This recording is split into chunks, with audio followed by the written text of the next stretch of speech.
Good evening and welcome into Stanbaugh Stadium on this gorgeous Friday night. It's an old school Steel Valley rivalry. Ursuline in Austintown. Fitch, Tim Corso, alongside me, Keith Corso. And we got a great matchup in store. Keith, what are you looking for in this game? Well, we've been pointing to this game for quite some time. After the Walsh Jesuit game for Ursuline, where they really were tested, there hasn't been a lot of testing going on for Ursuline. And this is the one that we've been pointing at, looking at just how well they're going to do. So they're facing a team that's ranked 12th in Division II. They're a bigger team, so I think size and what's happening on the line of scrimmage is going to be key to what happens today.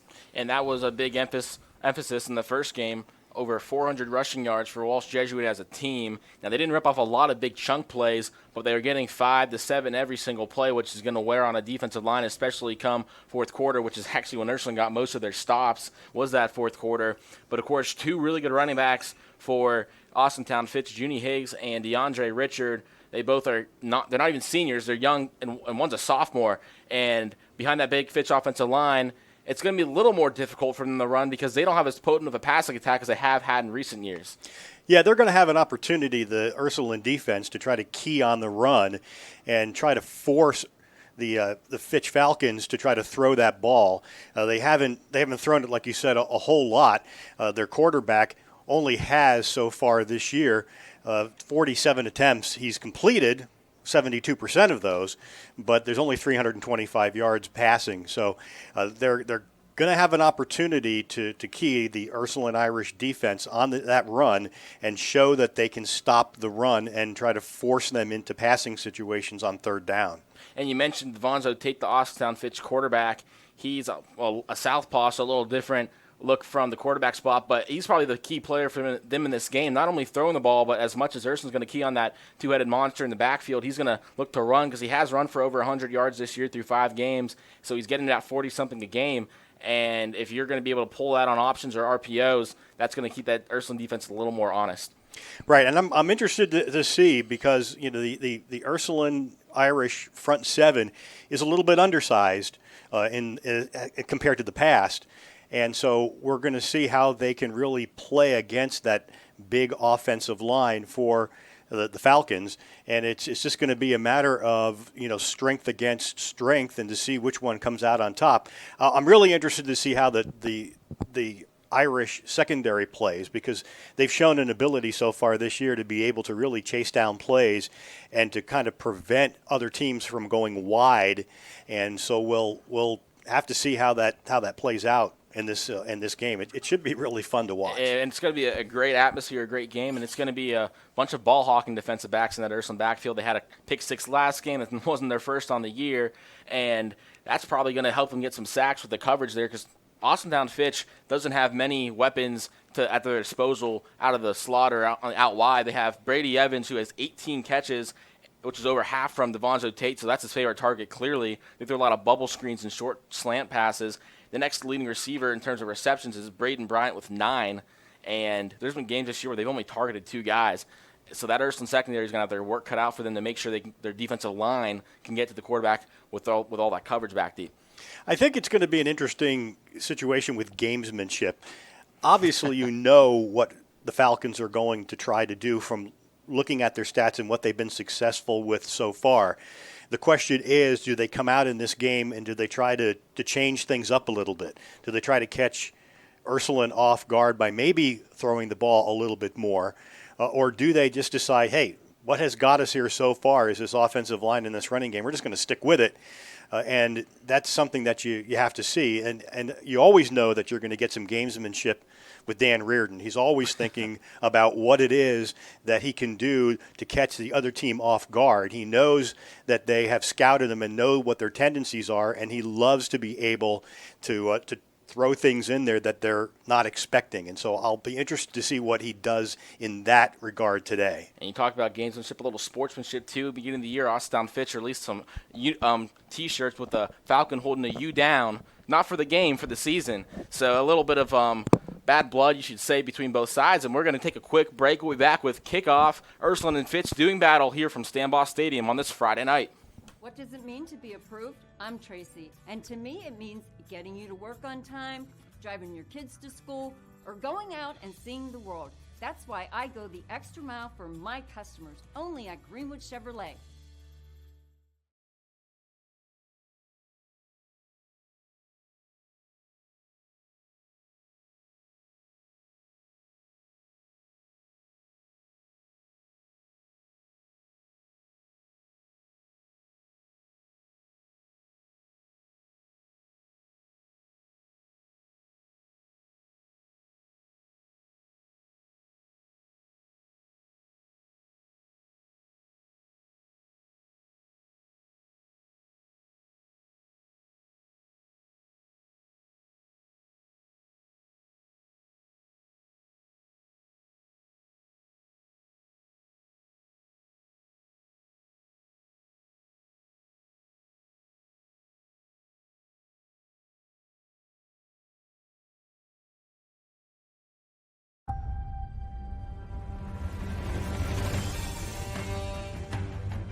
Hi, this is Zell Bush. Hi, this is Tom Klim.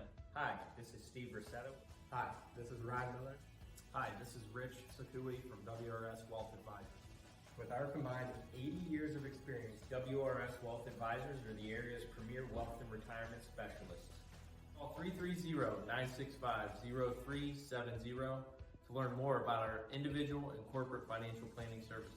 Or visit WRSwealth.com. Go Raiders. Go Dogs. Go Cats. Go Dogs. Go Tigers.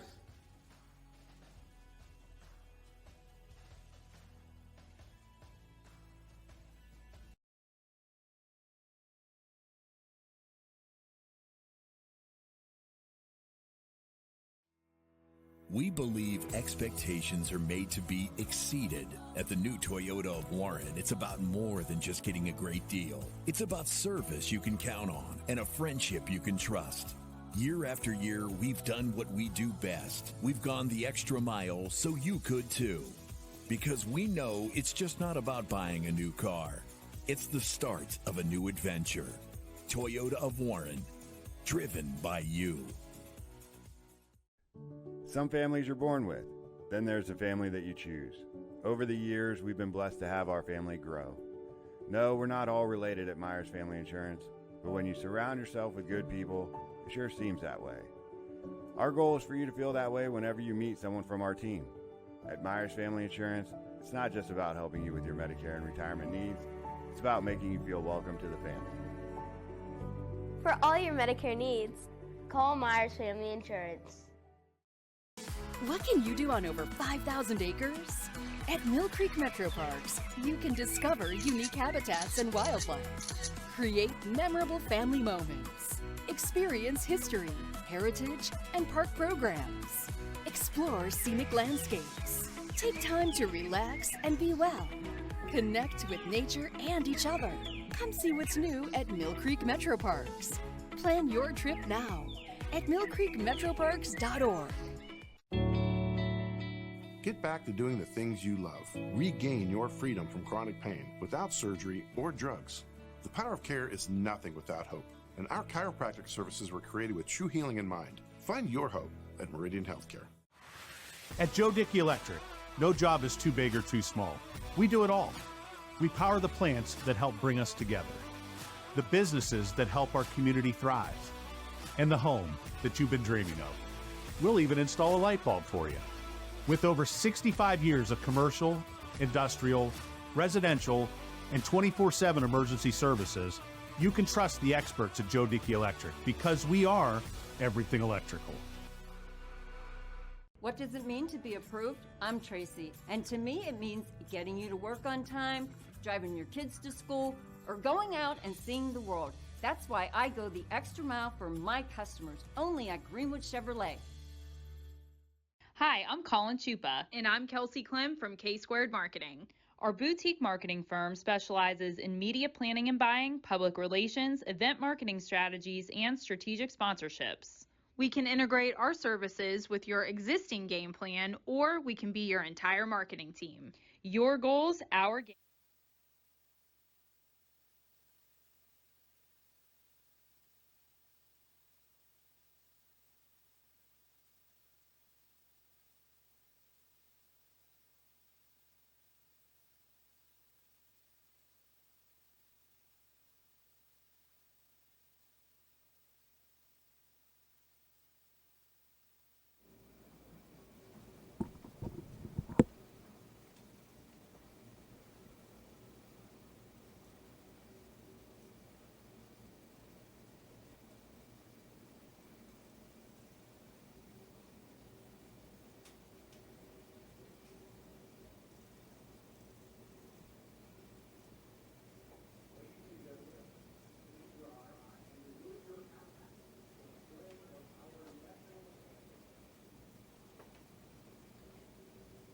Check 1, 2.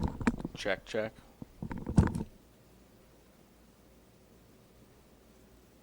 Check, check. Check, check. Check, check.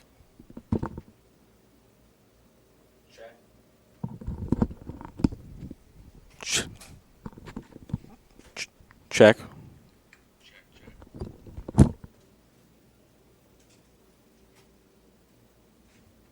Hi, I'm Lauren McNally, your state representative. My family and I are huge sports fans, and when we can't get to the games, we love spending family time watching them on YSN. Family time is such a special priority for each of us, and our community is stronger when our families come together and support one another. I'm grateful to be able to support our Valley as your representative, and I'd love for you to join me at laurenmcnally4ohio.com. Let's keep working together to better our community. What does it mean to be approved? I'm Tracy, and to me it means getting you to work on time, driving your kids to school, or going out and seeing the world. That's why I go the extra mile for my customers, only at Greenwood Chevrolet.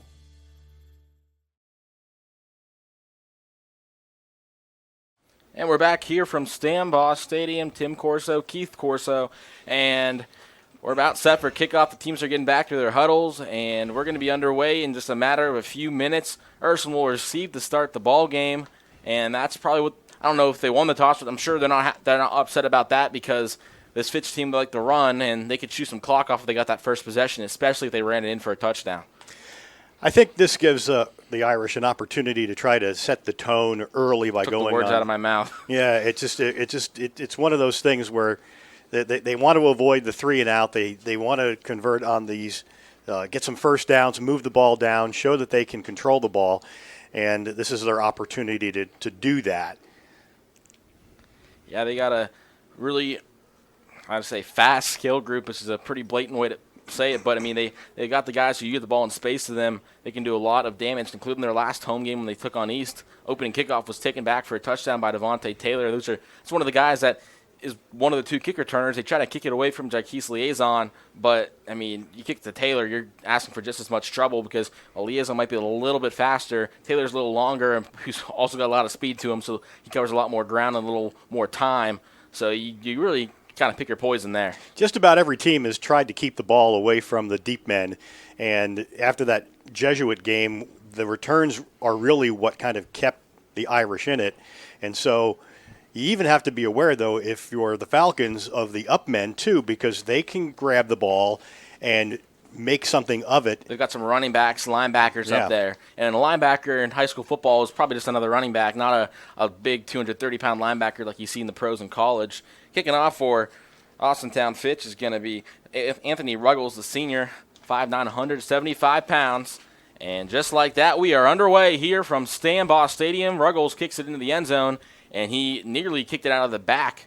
And he's got quite the leg. He's one of those standouts for Austintown Fitch you don't really hear about a lot because you're not kicking a lot of field goals in high school football, but if it comes down to a 40-yard field goal, he can nail it.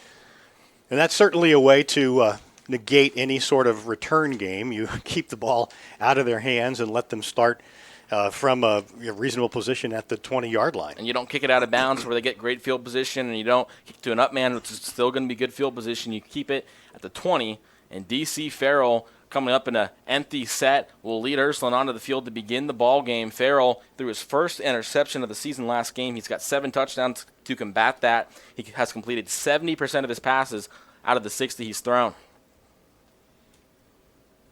Simulating pressure is Fitch up front. They're going to send a couple. Farrell's going to keep it on a little QB blast. He bounces it to the outside. He's going to lose a yard, and he had the edge for a moment, but it was quickly closed in by the Falcon defenders. Yeah, there were 3 Falcon defenders that were already in the backfield by the time Farrell got the snap, and so it almost looked like they let them through, but of course they didn't. But they really made some good pressure on that first go-round, and they have 3 on the line. Here's a little option. Here's the handoff to Baylog. Baylog cuts back. A nice cut. He's got some room. He's tripped up at the 29. He's going to be a yard short of the first down marker, and that was just all vision right there by Joe Baylog. His offensive line opened up a big hole up the middle for an outside run, and he made a nice visionary play, and they're moving quickly, so not a lot of time to talk in between with this Ursuline offense. Farrell trying to get the hard count and get a free play. Yeah, that previous play looked like it was done from the start, but as you said, vision was the thing that had let him see that opening inside. Another handoff to Baylog. Baylog is met in the backfield, and that's one of those predictable plays, and there's a flag, and it's going to be on Austintown Fitch because I didn't see it, but you know when someone makes a big play and there's a flag for unsportsmanlike, it's generally on the team who made the play. Now, I'm not exactly sure who it was on. If it is going to be on Fitch, it looks to me, from what I saw, it was JoJo Lumsden, one of the defensive linemen who kind of threw a punch or an arm at one of the Irish players. That's what I saw. It could have been something else. Yeah. And they got him in the backfield for a loss of 2, a kind of a predictable play up the middle. But after the play, of course, unsportsmanlike, and we talked about it just before we came back on, a little bit of trash talking before the season even started for the Falcons, and it showed right there in their first drive. That's just a disciplined play. Farrell, quick little bubble screen liaison with a catch, tucks it in, looking to make a move, and he's going to get knocked out of bounds just shy of the first down marker. Falcons coach T.J. Parker wanted a hold, throwing his arms up on the sideline. He didn't get it, and it's going to be second and short. This is where Ursuline can take a shot. Yeah, Devontae Taylor made a nice job of taking on the defender and opening that up, and I think that's where the Fitch Falcon coach wanted the hold, but it was a clean block. Of course, talk about T.J. Parker, and took over the same year Reardon took over at Ursuline. They kind of both rebuilt these programs that once were something, and once again now they're back to something good, as that's the Marquez Patterson on the outside. He's going to cut to the 49, still about a couple yards short of the first down marker, and there's going to be a flag, I'm assuming, because I see the Ursuline side clapping. Unless they didn't, I'm not sure. There's a flag right down the other side of the 48-yard line. And it happened as the play went out of bounds, so it makes you think it was a late hit. Right. And I'm sure Coach Reardon told his guys before the game, keep your head cool, don't do anything stupid, as I'm sure Coach Parker told his guys in their locker room. But now, with Ursuline being the beneficiary of these penalties, they can say, okay, we see how it's going. Let's not do anything when we go on defense. That's where them getting the ball first on offense kind of benefits them, because they can see that they're not going to make any boneheaded decisions. Trips to the bottom of your screen.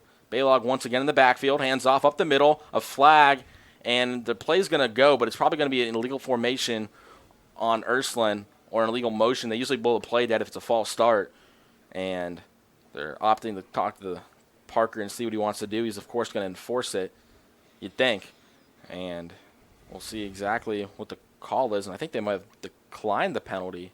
Maybe. The official did tell the the Falcons to move back from the sidelines a little bit. Just maybe it wasn't a flag. I'm not sure. Quick little bubble pass, to a man on the outside, still on his feet. It looks like Tyron Davis. With those black jerseys, it's hard to see the numbers with the green numbers, but Davis with a nice catch, and that's a first down. A little hitcher out on the outside, and Ursuline's moving the ball. They're inside the red zone for the first time today. Handoff, Baylog, looking for a hole. He gets a couple, and he's going to be stopped up there, maybe a yard or two. It brings up second and long for the Ursuline offense. Of course, moving quickly. Got Taylor, Patterson, and liaison trips to the bottom of your screen. Little bubble pass to the liaison. This time it is snuffed up, and that's one where maybe he should have cut back because his man Patterson did not have a good block, and that's a loss about 6 yards almost. Lots of pushing and shoving happening on the edges between the two teams. As when you get those bubble screens, obviously the success of those is dependent upon the other receivers being able to make those blocks on the cornerbacks and safeties. And so there's a lot of shoving going on.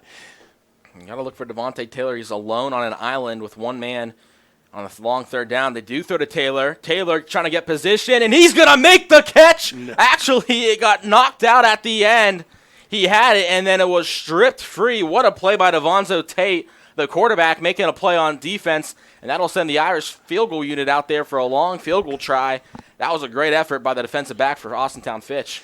Now, the punting and the kicking game is going to be interesting because the long snapper, from what I understand, for the Irish is out, is not feeling well. So they've got somebody else, from what I was told prior to the game, doing the long snapping. So that's Brody Daniels. He's a running back and defensive back. He's a sophomore, so we'll see what he can do here at this long snap. Solid snap, kick is up, and it's blocked. Fitch is going to look to pounce on it, and Ursuline is going to recover it. But it doesn't matter. That's a turnover on downs. And Austintown Fitch with a big defensive stop to begin the ball game. And a lot of that's credit to the good speed off the edge for the Falcons and Devontae Tate on that third down play. That rip away was the difference between 7 points and nothing. Yeah, you go back to that play, and he had position. He was able to he was really the only one that could catch the ball because it was behind him. And I like you, I thought he came down with it, but as he was coming down to the ground, it was stripped free. We've seen Taylor make a number of those catches already this year. He's a big 6'3" guy, has more than 10 Division I offers to his credit, and now Devontae Tate will lead the Falcon offense out there with DeAndre Richard in the backfield to begin the ball game. It's going to be a handoff. Richard looking for the outside. He cuts.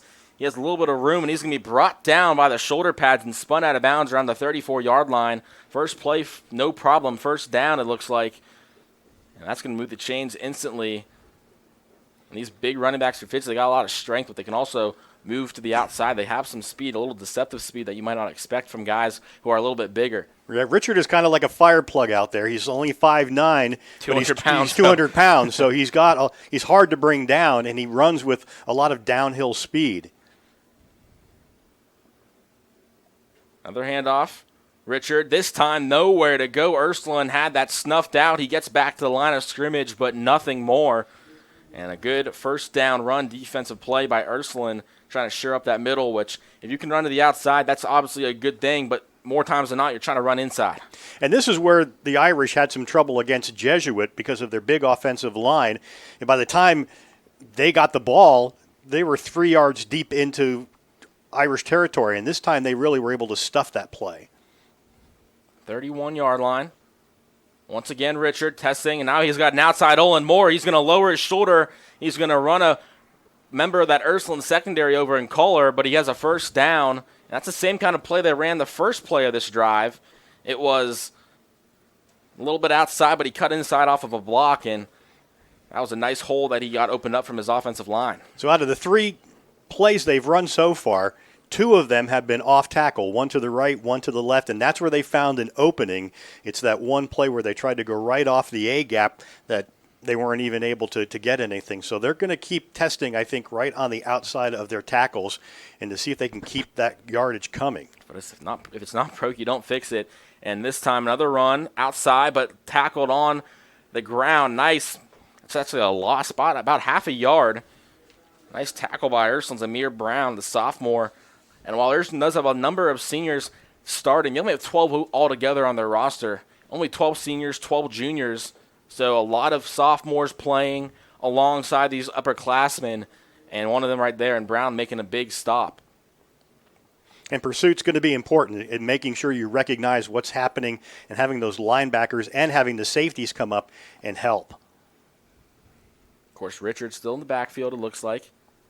Might be Jeannie Higgs now. It is. Higgs, outside off tackle run, and he's trying to bounce to the other side. The cutback got him a couple yards, so he does gain 3, but he's going to get back to where it's third and about 7 or 8 to go, and now Austintown Fitch in a spot where they don't want to be in, third and long, because even though they have the ability to throw it, they don't have a lot of vertical threats. It's even size-wise, their leading receiver in Brady Evans, he's not very big. This is obviously where any team wants any other offensive team, third and long. But when you have a team that really relies on the run, this is what you want to get them into repeatedly to test that passing game. Of course, Evans, 5'10", 175. He's on the inside, the bottom of your screen.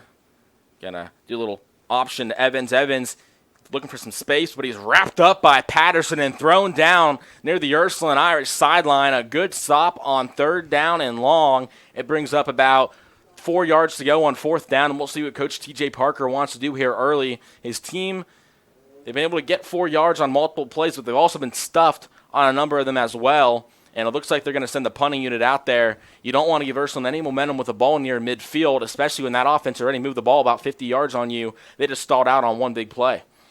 Yeah, it's early in this game. As you mentioned, this is not the kind of place where you want to take the chance. You can never discount something like a fake at this particular point in time, but you don't want to take any undue chances at this particular time. Now, had it been 4th and 1 or 4th and 2, you might see them give it to one of their big backs, likely Richard. But right here, unless it's a fake, they're going to give this ball back to Ursuline. Ursuline has that safe punt coverage on as Ruggles gets it, and he's going to boom this one. And running back is Kohler. He's going to let this ball bounce, and that one is going to bounce into the end zone. Really good effort there by Austintown Fitch. That was Hunter Smart looking to track that one down and down it at the 1. He couldn't. And Kohler was back there, and he hasn't got a lot of reps as a returner. It's mostly been D.C. Farrell back there, and Kohler a couple of games ago had a muffed punt. So they have a lot of confidence showing that he's going to be their first return guy out there in a big game on punts. But right there, Ursuline with a good stop, and they get the ball to the 20-yard line. Yeah, they brought him out I think it was the previous 2 games ago. They brought him out when it was a pretty handy win that they had, and they're trying someone new and trying to get some more people into this special teams game for the Irish. Of course, Kohler, he has the return skills. He had that pick 6 last game against Warren Harding, and if you guys remember, he had that pick 6 to seal the game against Cardinal Mooney last year, and what ended up being a lopsided game. But Farrell back out there with 3 receivers and a running back. He's got Baylog, it looks like, to his left, or it might be Vinny Fecco.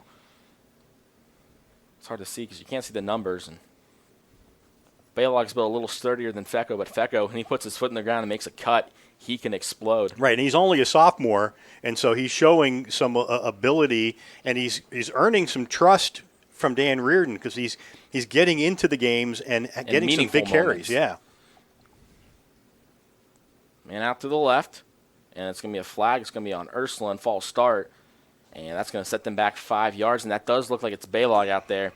But behind Baylog, of course, Frangos gets a little bit of carries, but with Fecco and then Boudreau's a junior, but he's a lot different than Fecco. Fecco's more speed. Boudreau has some speed to him, but he can really lower the shoulder, and he's hard to drag down. So we get a lot of versatility in that backfield. It definitely keeps the defenses in their front 4 on their toes.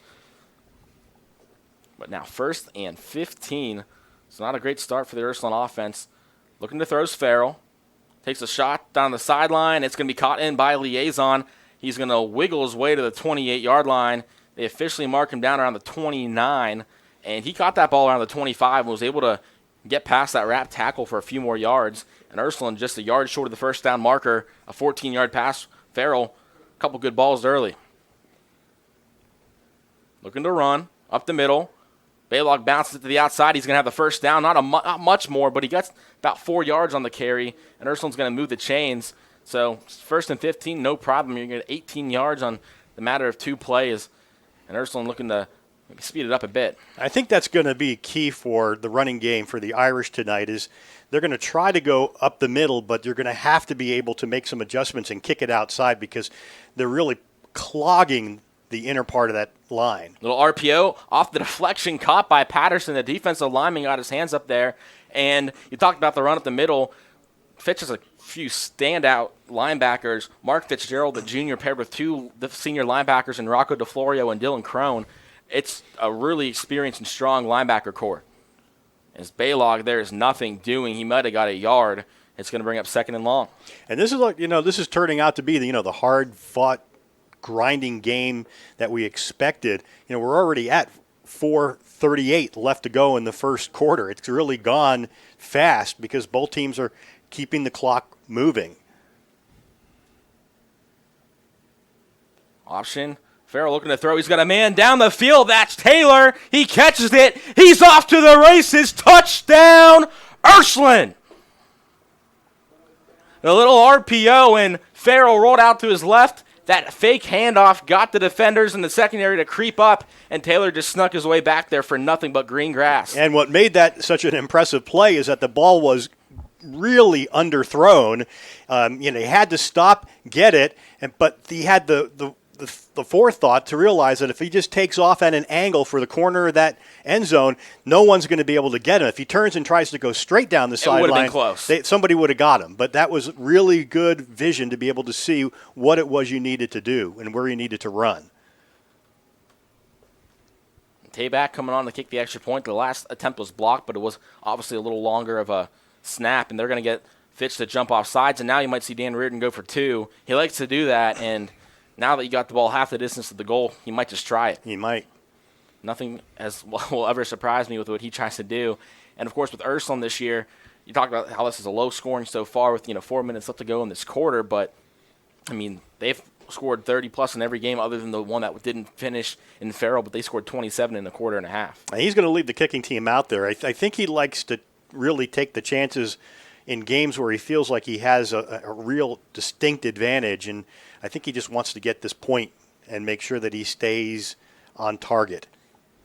Tayback still set in a here we go again. Stoppage of play, and it might just be I don't know, the referees are going to consult.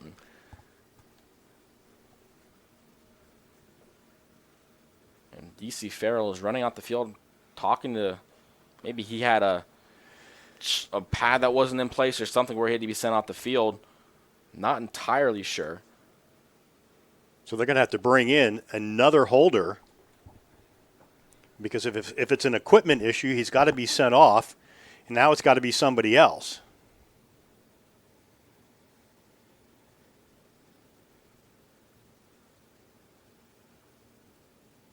And it's good. And that's going to be 7-0 after that, and Ursuline with the lead. We'll take a quick break, and we'll be back here on YSN when we return.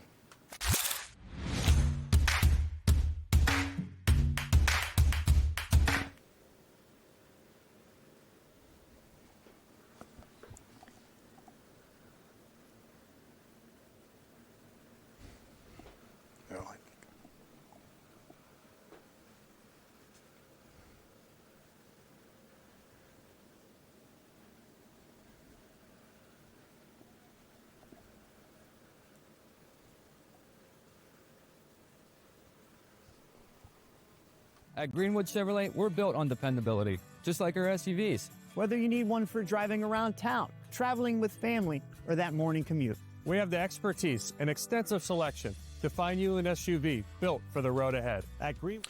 And we're back here on YSN.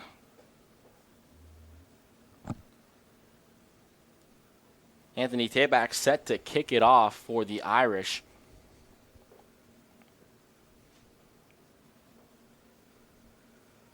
And there's a little bit of delay, but back deep for the Falcons.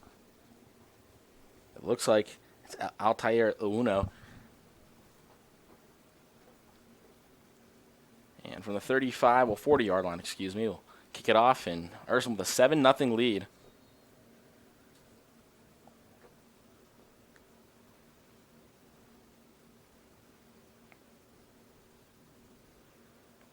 And here we go. It's booted, and that's going to be caught around the Falcon 7. Falling backwards and looking for a space to go. There's nowhere to go, and he's tackled by Brown once again at the 17, and a really good play on coverage right there.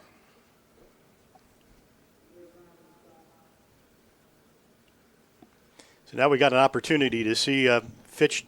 I don't think we're going to see anything overly different. We're going to see them try to hit that off tackle run, which really was where they had some success. but the Ursuline defense has been able to really track down and make some big plays. So this is obviously a big possession for both teams. And now the rain's coming down quite heavily, and that's going to impact the passing game of both teams, but it's more important for Fitch because they're not as potent passing the ball through the first 5 games as Ursuline has been. So Richard back in the backfield with Tate. Play clock is under 15 now. Another handoff up the middle. Lunging forward, and he gets about 3 to the 20-yard line. It's going to be 2nd and 7 to go. And this Fitch team probably isn't in much of a hurry. They know they can match up fairly well with Ursuline, but in a game where you have a high-powered offense, you want to limit their possessions as much as possible. You see a lot of those academies do it in college football, but they're trying to just run the ball and really not being too much of a hurry. Yeah, it's still very, very early, of course, and there's a lot of opportunity for the Falcons to make sure that they just play their game, and that's what they're going to try to do. Hand off again, trying to cut, and nowhere to go is Richard. He is met at the line, and the sideline judge said he got to the 21. I really don't think so, but they're going to give him a yard. That's a pretty generous spot. Didn't look like he got more than back to the line of scrimmage. But nonetheless, another 3rd and long for the Falcons. First down markers around the 27. They're at the 21, so a 3rd and 6. And once again, you got to throw the ball. It doesn't have to be a shot down the field. Last time it wasn't. But Ursuline's going to be really prepared on that perimeter. I don't think they're going to expect a run from Richard here. Looking to throws Tate. Fields blanketed. He's taking off, and Ursuline has him surrounded at the moment, and they get him down at the 21. Richard was looking, and that Ursuline secondary had coverage blanked, and right there, he tried to scramble, and he showed a little elusiveness, but when you have 4 gold helmets swarming to you, it's very unlikely, unless you're Lynn Bowden, you're not going to get out of that. Yeah, it was a pretty impressive pursuit by the Irish getting to get there, because you know he can run and you know he can take off, and he didn't get anything at all, and so they were really a good job in the pursuit for the Ursuline Irish. This is where it becomes dangerous for Fitch. Ursuline's probably going to get really good field position off this possession, and if Ursuline goes down and scores another touchdown, you're down by 2 scores early on, and you're really not a high-powered offense in terms of getting quick gains and big chunk plays. And we'll see if Ruggles can pin the Irish back deep. They're trying to get the block. He gets it off. Not a bad punt, called by Farrell, and he's going to return. I thought he called a fair catch. He didn't. Farrell's got some room. They call a flag, though, so likely a holding or a block in the back on the Irish, and that's going to set them back probably around the 35, 40-yard line. It just depends where they spotted the foul at. Although the flag's thrown at the 50-yard line on the opposite side of where Farrell caught that ball. Now he's moved it back to around the Irish 46. So that's probably where the block occurred, but if it was at the 50, it couldn't have been a block because Farrell hadn't caught the ball at that point. So Ursuline's going to have great field position regardless. Just depends on this flag. They call a holding from the spot at the 45, 46-yard line. So it's going to be back to the 35, 36, depends on where they officially mark the foul at. But nonetheless, Ursuline with the ball.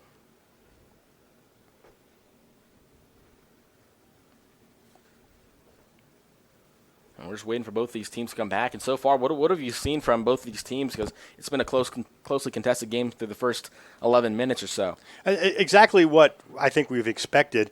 I did think that we might see the Falcons try to really push the ball up the gut a little bit more, but the Irish defense has been pretty stout when that's happened.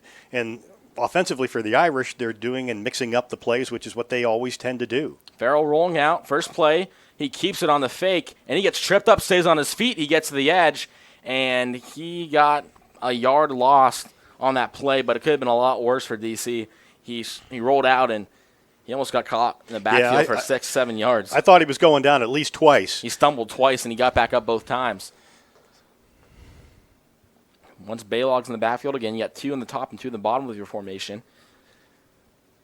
Blitzer coming. Handoff. Baylog stutter steps, spins, but he's not going to get much. He might have got a yard, if that, and it's going to be 3rd and long for Ursuline. And Fitch right now, 2 good defensive plays on this next drive, on the 3rd drive for Ursuline. And you got a lot of playmakers you can get the ball to in space here, so we'll see what John DeSantis wants to draw up here for this 3rd and 11. And this is where you need to be careful, obviously. You don't want to take chances because a turnover here would give the Falcons really good field position. Little pass to the sideline. Taylor's going to catch it, drag his foot, and he's going to be out of bounds around the 43-yard line, and it's going to be 4th down and maybe 3 to go. We'll see if Ursuline just tries to draw the Falcons off sides, or if they do in fact go for it. You're not going to see a run here unless it's a kind of a read option, but Farrell getting this team to the line quickly. Trying to get a hard count. Looks to the sideline. Of course, Coach Parker telling his secondary, his safeties to get back a little bit. And they're going to call another play with 10 on the play clock. We'll see if this is another hard count or if it's going to be a 4th down attempt. And they do. Hand off to Baylog. Baylog, nowhere to go, and Fitch gets a big stop on 4th down and 3. Ursuline just ran it up the middle, and they haven't had a lot of success there in the early going, so you question why that's the route they want to go, and it didn't work out for them. Yeah, that was all predicated on the fact that they were just trying to catch them off guard, I think. They really brought that play clock down.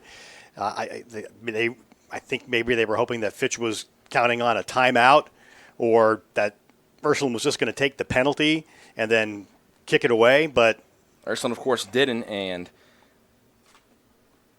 now Fitch in great field position from the Irish 43.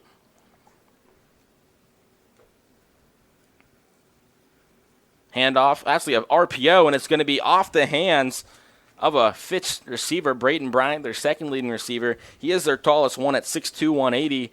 The RPO was a good decision by Tate, but it was just not a great ball, and that's going to bring up 2nd and long. Yeah, Tate did a good job of selling that. I mean, I really honestly thought that ball was handed off up the middle, and then the pass was just a little bit off. There was an Ursuline player there that could have possibly gotten the way, but it was really a really good sell job on his part. Especially when they've been running the ball on first down the first 2 drives, and they're definitely not throwing it unless they have to. That's a good read from Tate. Now this time a handoff.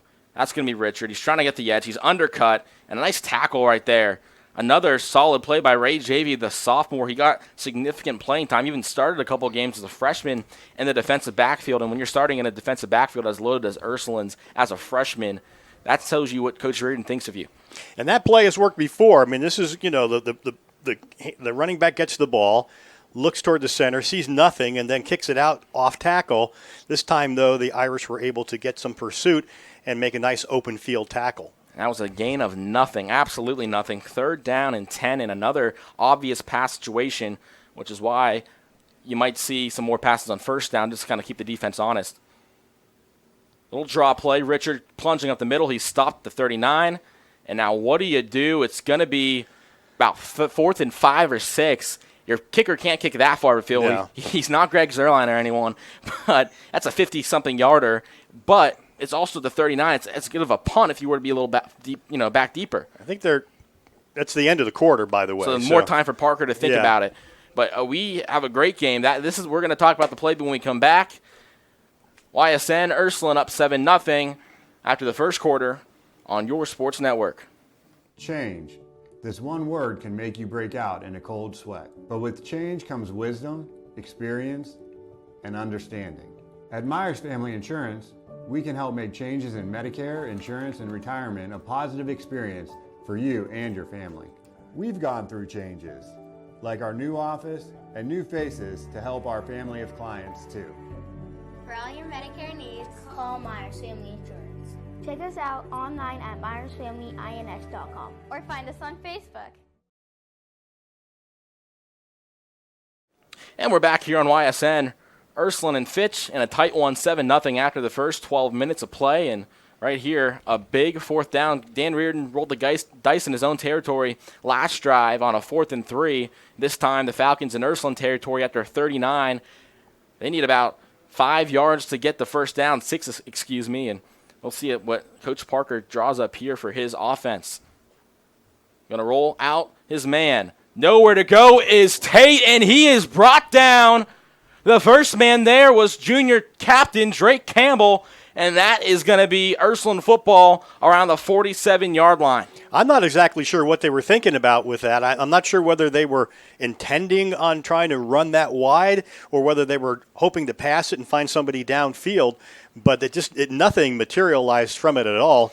3 Ursuline players came right through the line and were right on it the whole time. And my best guess was he was going to be ruled out, told to pass the ball if someone's open, whether it was Richard out of the backfield or a wide receiver who got open, and if there was no one there, run it, but he didn't have enough time. Farrell again leads this Ursuline offense on the field. Frango's one in motion, hands off to Fecco. Fecco this time as a hole, he's undercut, does a little somersault, and he gets about 4 yards, a good gain on first down, and that's what you want. 4 yards on first down is going to be a recipe for success more times than not. Once again, Fecco back there. Hand off, looking for a hole, plunging forward, gets to the 45, maybe the 44. They got him at about the 44.5-yard line. That'll bring up 3rd down and about 2 to go, maybe 3, a long 2. And they officially marked it at the 45, so 3rd and 3, excuse me. And I got to think outside of a loss here that this is 4-down territory for them. 100%. And Farrell with the keeper, he squeezes forward, he gets thrown down around the 43, and that's a poor spot. He got met at the 44, but he didn't touch the ground until the defender rolled him over to the 43-yard line. It's going to be 4th and 2 rather than 4th and 1. And Ursuline, we'll see what they run this time. You'd be hard-pressed for them to run it up the middle again with Fecco because Fecco's not as big as maybe Baylog is. It's going to be a handoff play, and Fecco is met in the backfield, thrown down to the 45, 0 for 2.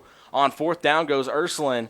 And we'll take a quick break, and Fitch will have the ball when we're back on their own 45-yard line. How did things ever get so far with your high heating bills? You should have come to me.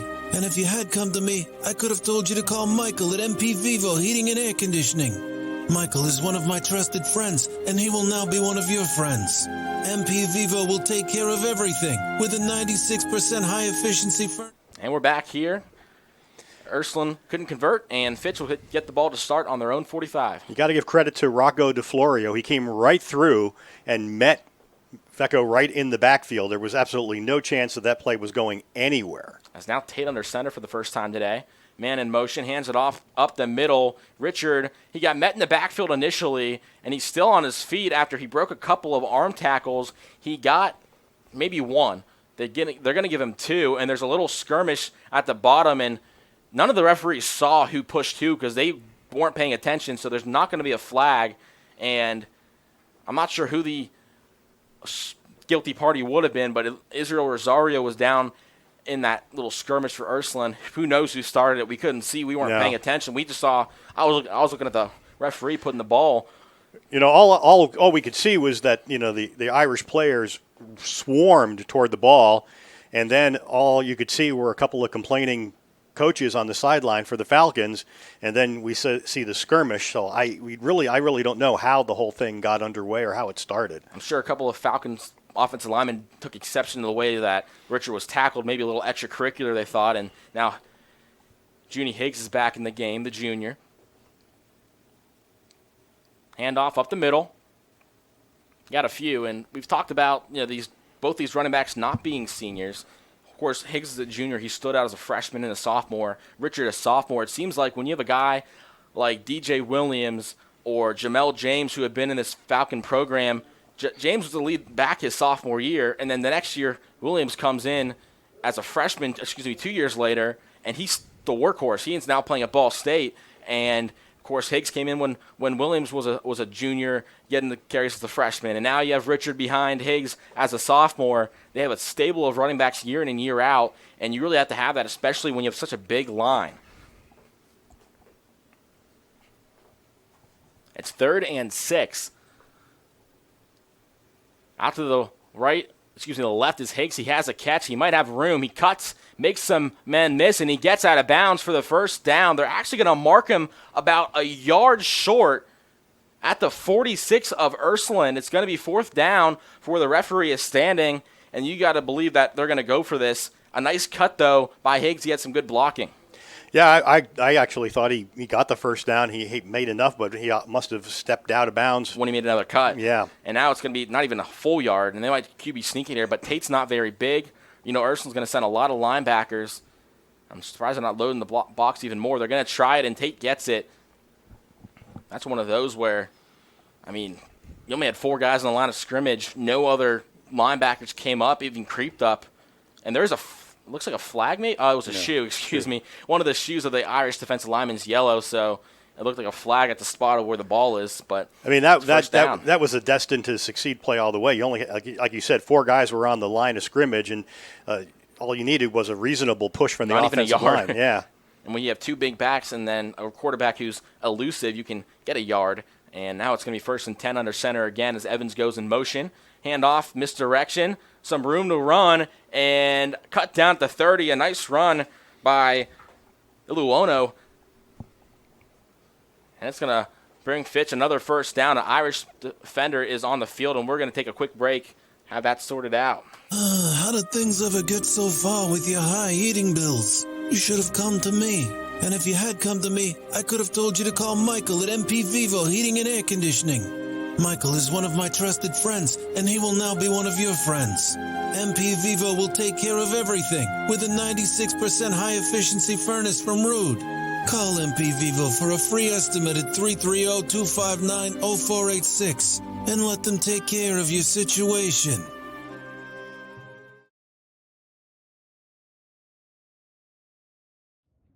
You call your agent with a simple question, only to get sent to voicemail again. We pick up the phone. Did you get this? Hello, this is Sam. How can I help you? Like I said, we pick up the phone because it's ringing. That's simple human sense. Ask Holloway Insurance in Columbiana and Lisbon if auto owners make sense for you. Hello, this is Sam.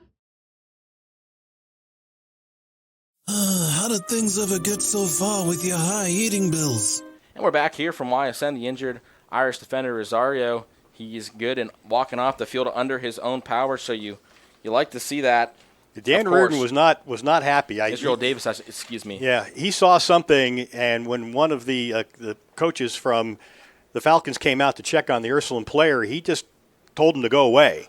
And all I can think is that he felt that he saw a chop block, or something of that nature, and then he was given the officials an earful. So he obviously did not like what he saw on that play, and felt there should have been a flag.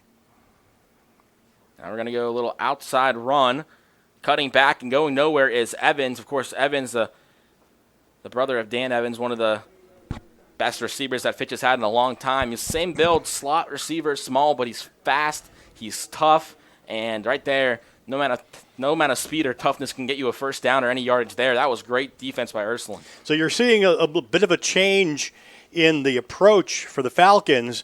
They're putting their quarterback under center and doing a lot of misdirection and trying to catch the defense of the Irish off guard. But now they're going to go back into the shotgun again. Yeah, and it's not a wing tee, but it looks certainly something like that. As another handoff up the middle. Richard looking for a hole, and he is swarmed. He has nothing, and Brown again, and that was a play that really mattered because he was still on his feet. He had he was tackled high, and when you weigh 200 pounds and you have the motor that Richard has, you're not going to be brought down easily tackled high. Brown came in from the secondary and cleaned it up nicely. This Irish defense is really swarming toward the ball, and what you're getting is a lot of pursuit by the linebackers. It seems like the defensive line is keeping is making the offensive line block, and then the linebackers are coming up and making these plays. So it's really something that's been kind of surprising in a way, that how well they are handling this at this point. Here's a snap. Higgs in the backfield. After Richard was shaken up, he's going to squeeze forward for 5. And he's brought down at the 25. And this swarming from this Ursuline defense is kind of the swarming of a defense you see the first game of the year when you're all pumped up on adrenaline. They're all running around for the first quarter, then they stop. But Ursuline's been doing this all season long. Well, they had to make some adjustments in their defensive strategy. I mean, they got completely blown off the ball against Walsh Jesuit. They just couldn't compete. Now, this offensive line I don't think is as big and as dominating as Jesuit is, but they still have some size. But they have made some adjustments through these games to be much more of a swarming defense. And here is Ruggles for a 42-yarder. Got the leg for it. Here's the kick. Kick is up, and he pushed it wide off the upright, and it's going to be no good. It was a great kick in terms of strength, but it wasn't quite there. And that's going to be a big sigh of relief for Dan Reardon on the sideline. It only would have put 3 on the board, but instead they're still shutting them out through about a quarter and a half. And Ursuline with a big stop, they get off the field, and we'll be right back after this. The relief you've been looking for is here. We promote the body's natural self-healing. The power of care is nothing without hope, and our acupuncture treatments were created with true healing in mind. Find your hope at Meridian. And we're back here on YSN. Tim Corso, Keith Corso with you guys. Thanks for joining us. Farrell drops back, looking to throw. Downfield, throws to a man, and it's caught around the 47. And still on his feet and marked down forward progress at the 49. That looks like it was Quez Patterson. And Patterson, that was a touch ball that hung there forever, but the Fitch defender had his back to the ball, and that's exactly what happens. You either get PI or that, and Ursuline gets a big gain. Yeah, the defender didn't even see the ball coming, so it gave the receiver a chance to adjust. And Farrell taking a shot down the field for JV. He catches it at the 14. Ray JV, another big chunk play here on the Stambaugh Stadium turf. He had one big 40-yard catch against Walsh Jesuit week 1. He makes another one right there. And 2 examples of pass plays where the defenders just had their back to the play, and as the receiver turns around, they see the ball, and they're able to make the adjustment, and the defender has no idea where that ball is. The 2 pass plays in a row, that's what happens here. And the Falcons need a timeout, getting 2 big chunk plays through the air, and we talked about this off the broadcast before the air. Falcons, they need to limit the big plays like those last 2 ones, because the more Ursuline has the ball, the more plays they run. Of course, it's statistically more likely for them to turn the ball over or do something that you want. 5 yards of play is fine, but when you're getting beat on 20, 30-yard passes back-to-back plays, that's not going to help your defense stay, 1, rested for when your offense goes 3 and out like they did the last drive, or 2, when they have to constantly roll on the field 24/7 because their offense, they can't get anything going. This is where the play calling and the sequence of play calling really comes into effect here, because Ursuline's been doing the RPOs and been handing off short passes. And then on this play, on this drive, you have 2 long passes, which you really haven't seen. We saw the one that resulted in the touchdown, but that really wasn't a long pass. That was more of a, I'm going to give a quick out, and it was a great play and a great catch and run. But this is completely different than what the Falcons have seen. And so now here we are. Ursuline is threatening. And right now they have the ball at the 14-yard line, of course, in the red zone. And Ursuline, with 5:39 remaining in the first half, looking to go up 2 scores.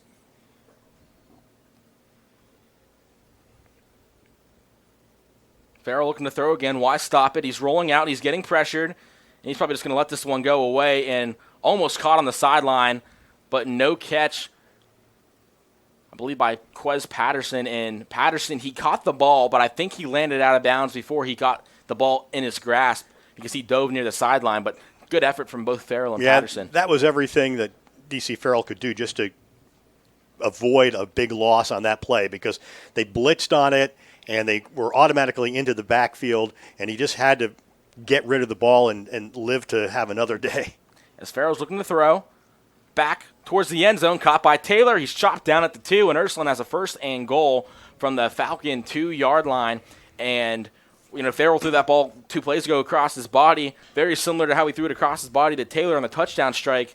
And they were both pretty good balls considering he was rolling to his left. And that play happens because you have to respect his ability to go deep and into the corner of the end zone. And when he pulls up short, he catches the ball, and the defender's off guard. Farrell muffs the snap, and it's going to be a dead play regardless on false start on Ursuline. And that it hurts Ursuline, obviously, and Farrell caught the fumble, but he would have lost a good 3 or 4 yards anyway. Yeah. So he really just gave them an extra down by false starting. I'm not sure who did. But either way, Ursuline, little momentary pause in their momentum. They have the ball back around the 7, but they got 4 plays to get 7 yards here. And only maybe 3, depending on if Coach Reardon wants to make it a 2-score game if they do get the 4th down. Farrell, fade route, Taylor, touchdown Ursuline. As he got his foot in, and I mean, that was automatic when you saw him get space, and Farrell looked his way right away. You called that a little early, I thought. Oh, I know I did. Because I was thinking, okay, he's catching the ball, but is he going to get his foot down? And he did. And so there you have it. Ursuline goes up 13-7 or 13-0. And what can you say about this Ursuline offense other than, a couple fourth down lulls? But other than that, and they've been moving the ball in this Fitch defense, which to this point in the season, they've allowed under 10 points a game. It's been 7.8 to be exact. They've already scored 14 in less than a half a game.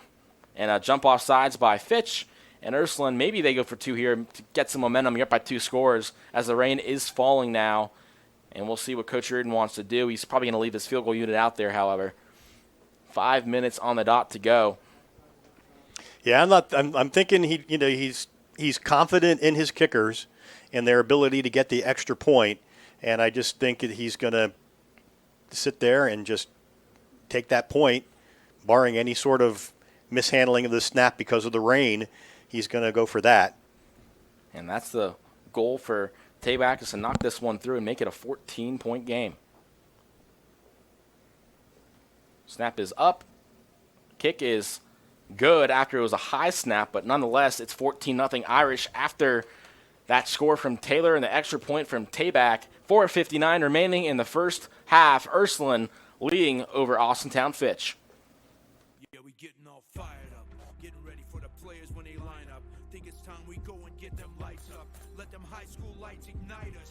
Cause we fighters coming with a hut like this, coming with a pick six like that. Gonna be a showdown so big. Think it's time for football night to impact. All the scores, the most highlights, the great clips, overtime report, Friday nights on 21 Sports. High school football is everything. And we're back here from YSN, and Ursuline with a 14-0 lead. I guess, Keith, the only positive for Fitch right now is they get the ball to the half, so they can sustain a long drive here and punch it in right before halftime. They could double dip and tie the game to start the second half. So there's a couple of things here that you're looking at with little under 5 minutes left in the half. If you're Ursuline, you want to become stout and you want to keep them off the board. You do not want to let the Falcons get on the board and cut this to a 7-point lead. Right. On the other hand, if you're the Falcons, this is an important possession for you because you do want to cut that in half and you don't want to go into the locker room down by 14. But you can't also get too greedy and try forcing a ball into maybe double coverage and turning it over, because if you do, then what ends up happening is, okay, now Ursuline can get another score. If you're down 14-0 at halftime, that's not the worst thing in the world when you get the ball back. You'd be down as the ball's on the ground, actually, and they call the runner down. I didn't really see too much, but Ursuline thinks they have the ball. Of course, Austintown Fitch will get it because the runner was rolled down, but that was I'm sure, sigh of relief for TJ Parker. And right now, you talk about, like we were saying before that fumble, Fitch doesn't need to score in this drive, because they get the ball at a half, or even if they don't score, they can make it a one-score game with a score to start the second half. But you got to feel a sense of urgency here if you're Fitch. Yeah, they really dodged one here because it looked like he was down, but boy, it was close, and there's no replay, so what the call on the field is, it stands. Little option, hand off to the outside. Richard, as a flag is down, it's going to be either a hold or a block in the back. Either way,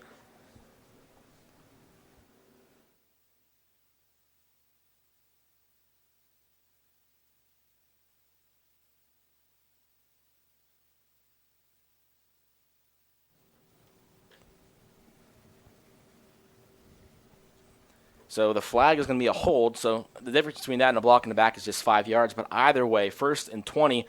And now when you're backed up this far, Ursuline, they have all 3 timeouts. There's 4:46 left. If you get a stop, whether it's off of 3 and out or they only get 1 first down, the Irish could try putting another touchdown on the board if their defense can get a stop.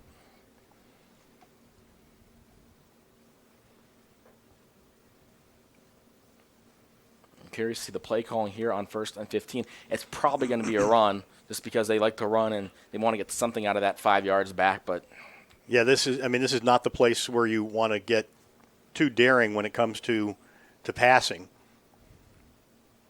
as they hand it off, and Richard bounces off one Irish defender, and he's brought down around the 21. He gets a yard, and Tate on the year through the first 5 games, he mentioned that 72.3% completion percentage for only 325 yards, 3 touchdowns to 3 interceptions. So, almost an interception a game. Obviously, there's no saying he's due because he's been taking care of the ball pretty well, but especially when you get the pressure, it's a lot easier to turn it over. Yep, we're going to have a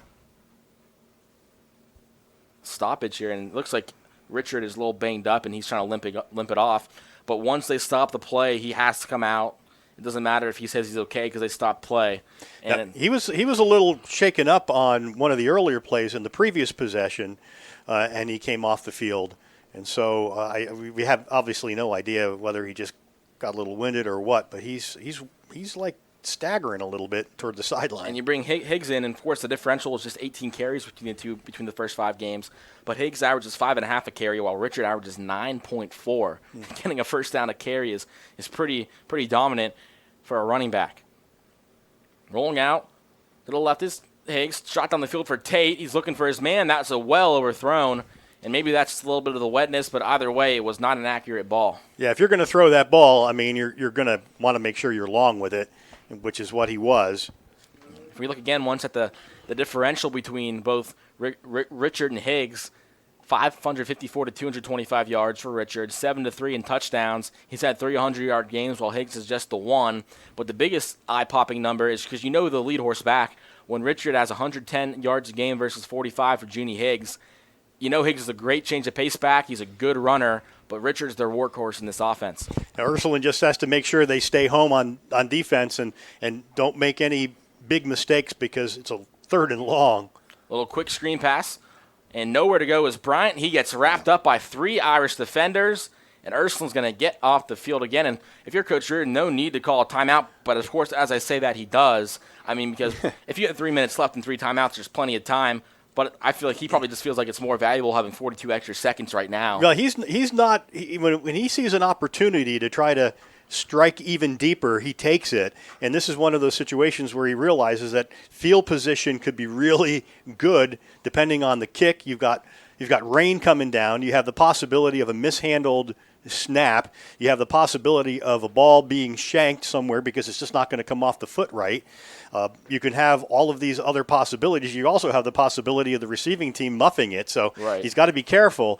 But when he's in these situations, he doesn't just back off and say, hey, I'm going to take the 14-point lead into the locker room. If I can put them further in the hole, I'm going to try to do that, and that's the way he coaches. And knowing Matt Garneri, the special teams coordinator, he always is preaching punt block, punt block, punt block, and this might be the best opportunity to send the house because, like you mentioned, the wet ball, you're pinned deep, there's a lot, and it's 4th and 19. They're not going to fake this ball, so you can just send people after it, and we'll see if Ruggles can get it off.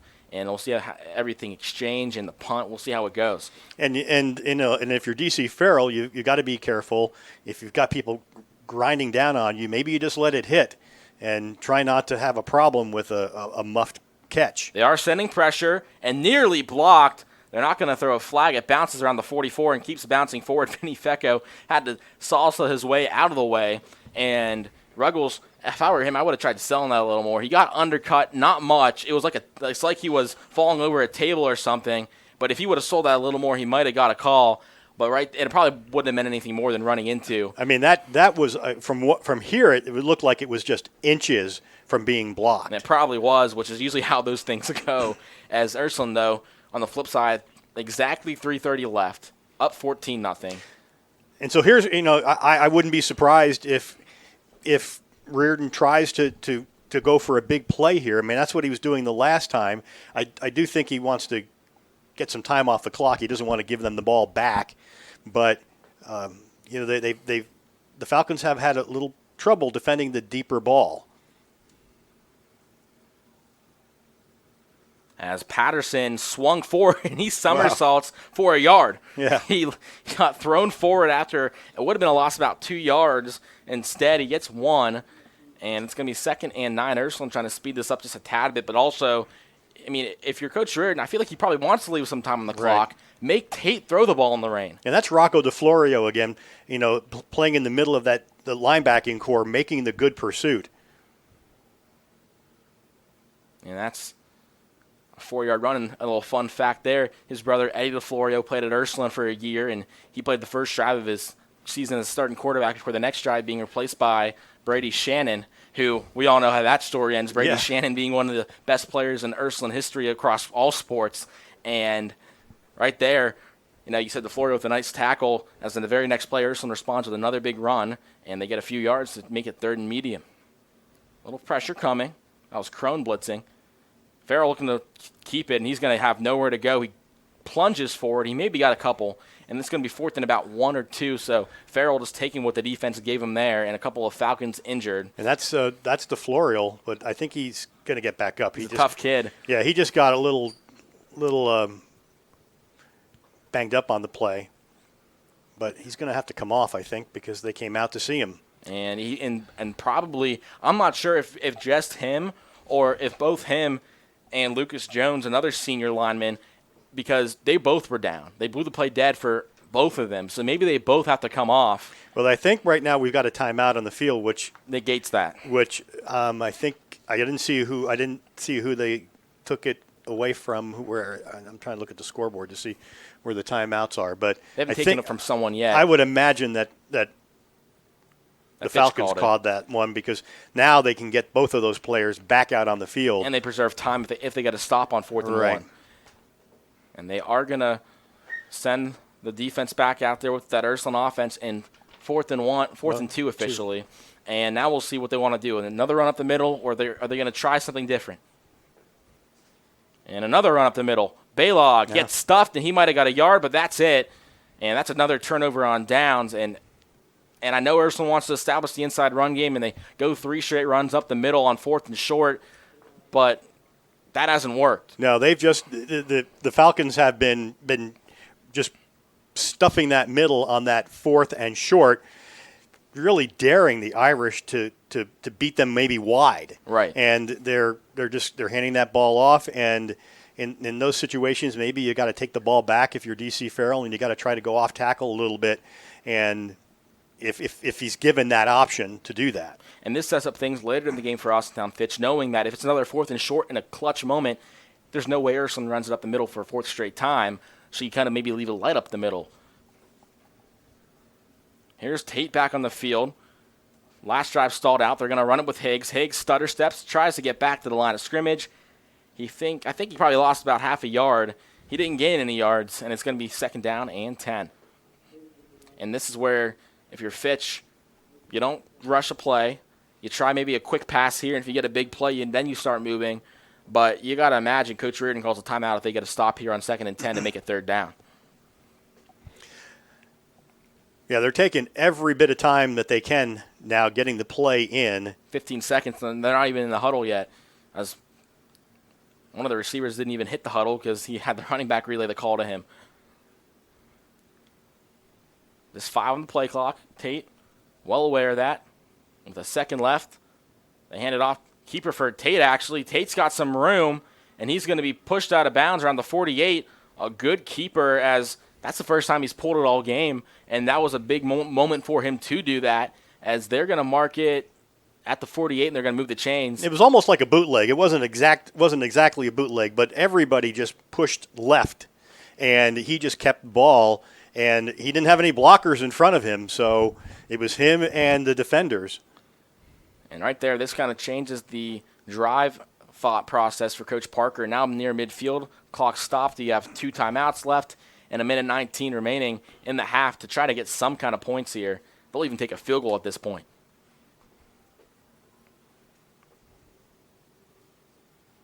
Handoff, Higgs. He has some room. He's weaving in and out of traffic. Ursuline trying to bring him down. They do, but not before he gets a first down and well into the Irish territory around the 37. Big run for Junie Higgs in the absence of DeAndre Richards so far, who's still a bit shaken up. He's not on the field. Probably checking him out in that medical tent. I don't see him on the sideline, but right now, Higgs is having his way in the last couple carries he's had. Another handoff for Higgs. He cuts. He's brought down this time a gain of 1. And a timeout called by T.J. Parker.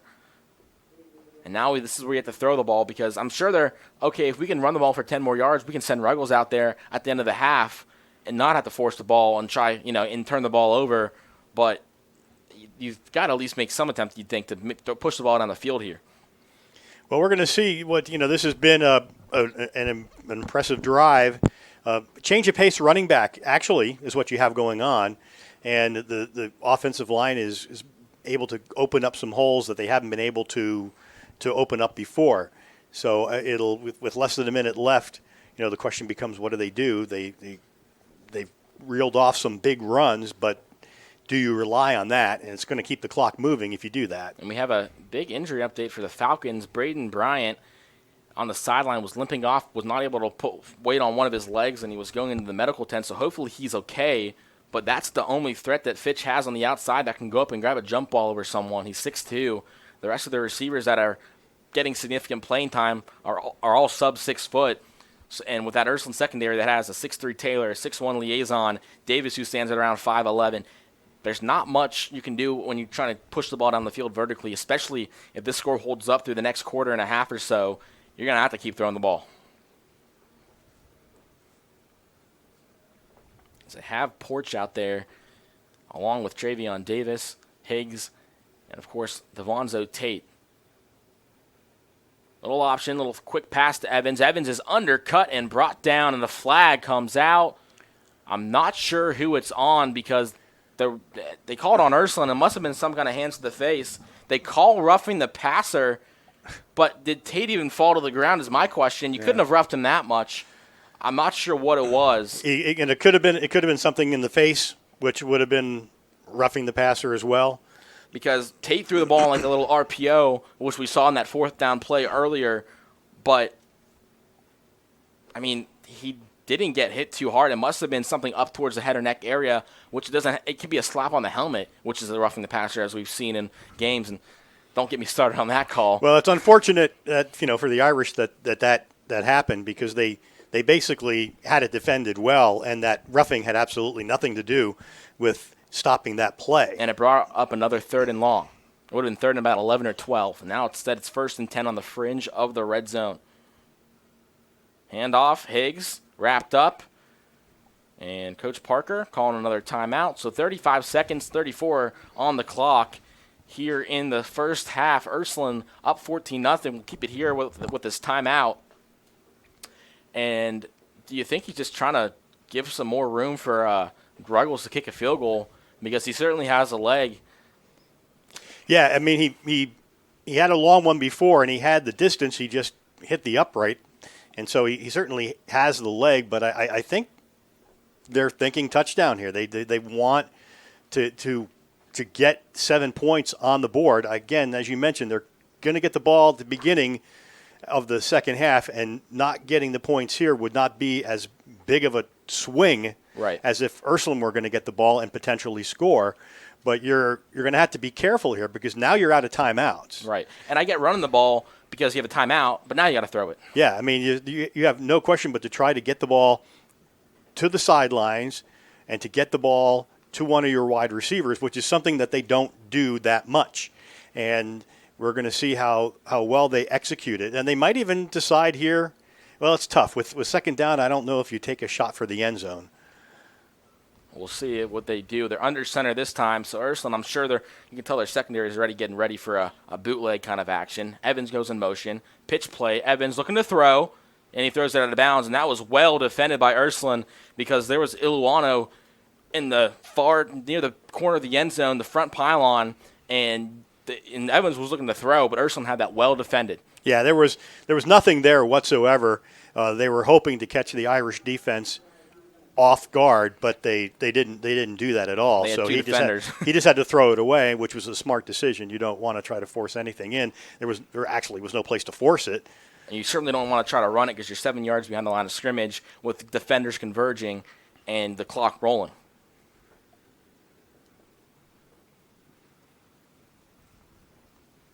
Score update from Niles Hickory.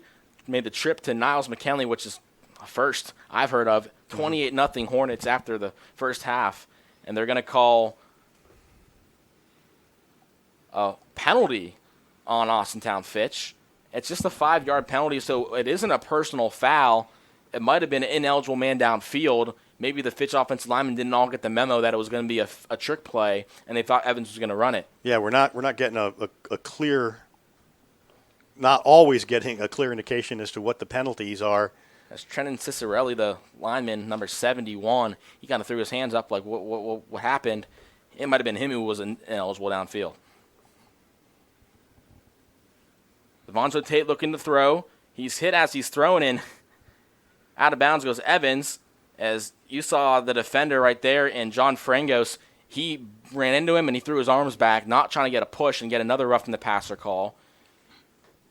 As Evans got out of bounds near the first down marker. I don't know if he got it, but it really doesn't matter a whole lot.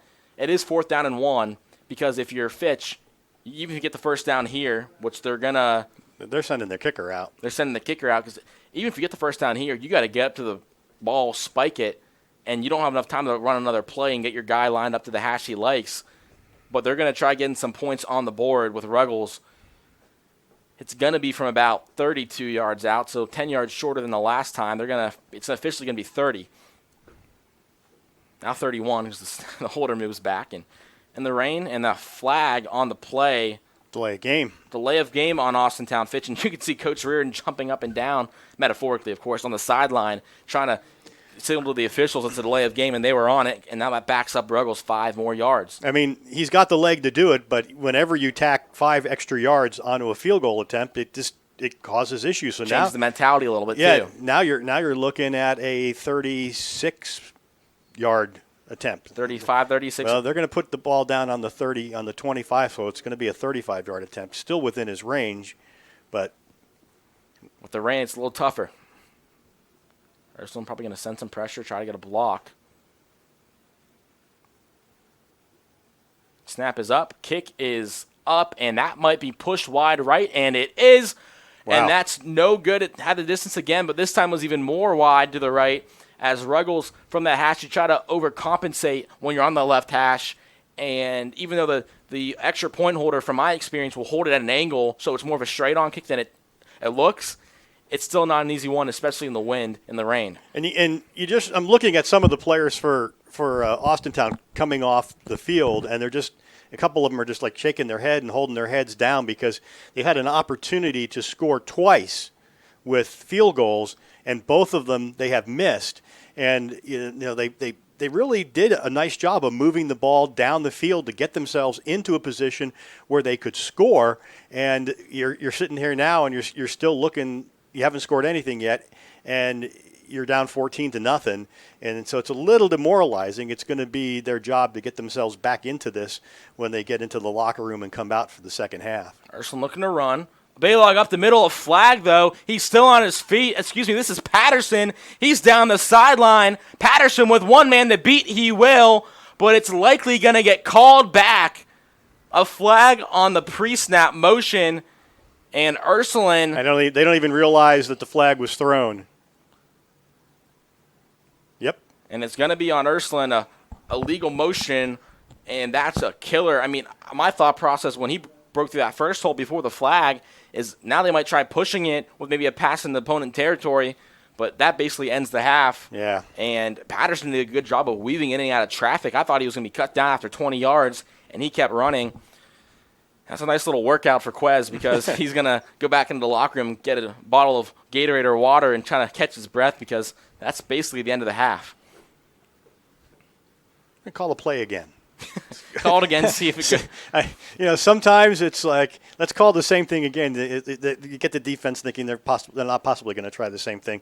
But, of course, that was all Patterson, making a play. Making a play and weaving in and out. And the Ursuline's going to call a timeout.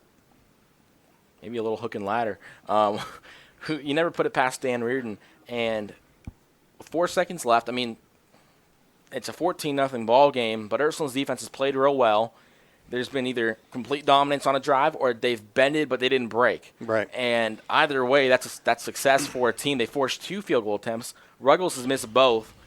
And other than that last drive, the Falcons haven't run a play in the red zone all night against Ursuline. No, you gotta wonder how much of a factor the rain has presented. I mean, it's coming down pretty steady. It's not a torrential downpour, but it is just enough to keep everything wet and to, affect your footing on your plant foot and things of that nature. So there's a lot going on. I think the thing so far that's really been interesting to me is to see just how the Ursuline defense has been prepared for this game. Their front four are tying up the offensive line for the Falcons while the linebackers are really coming and making pursuit.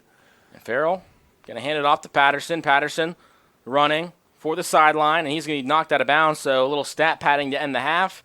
Patterson runs out of bounds, and that will bring us to our break. Ursuline leads Austintown Fitch 14-0 after 24 minutes of play. And, of course, both bands will be getting on the field during halftime with the rain coming down, but this brings a big challenge for the Falcon offense to score a touchdown to start the half, because if they don't, they give Ursuline a chance to put it to 21-0 with half of the third quarter gone. Yeah, this possession for the Falcons when they come back and get the opening kickoff of the second half, I think is a crucial one for them. To be able to cut that lead in half is going to be a big factor for them.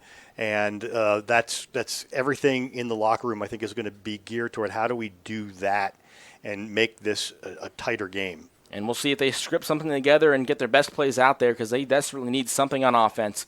Ursuline leading Austintown Fitch 14-0. We'll be back here for the start of the third quarter in about 20 minutes on YSN Live, and we'll see you then. Craftsmanship to us is 60 years of pride.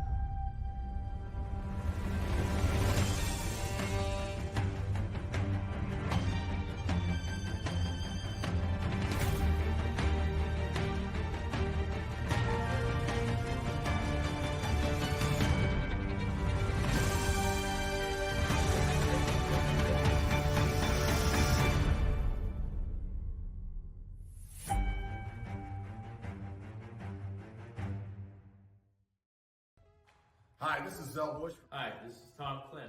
Hi, this is Steve Rossetto. Hi, this is Ryan Miller. Hi, this is Rich Sakui from WRS Wealth Advisors.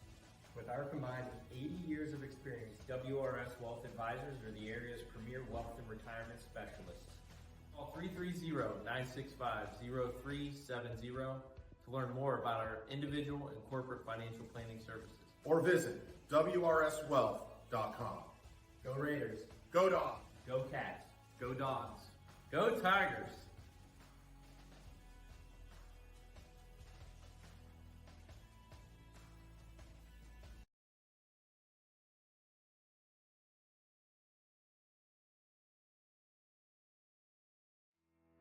We believe expectations are made to be exceeded. At the new Toyota of Warren, it's about more than just getting a great deal. It's about service you can count on and a friendship you can trust.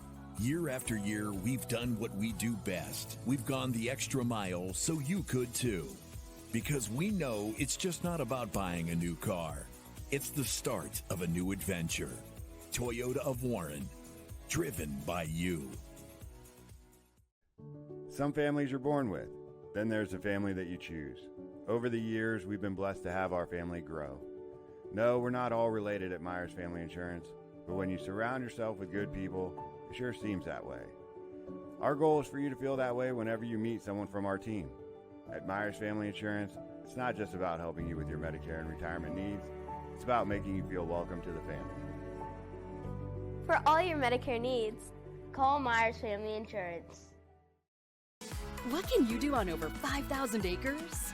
At Mill Creek Metro Parks, you can discover unique habitats and wildlife, create memorable family moments, experience history, heritage, and park programs, explore scenic landscapes, take time to relax and be well, connect with nature and each other. Come see what's new at Mill Creek Metro Parks. Plan your trip now at millcreekmetroparks.org. Get back to doing the things you love. Regain your freedom from chronic pain without surgery or drugs. The power of care is nothing without hope.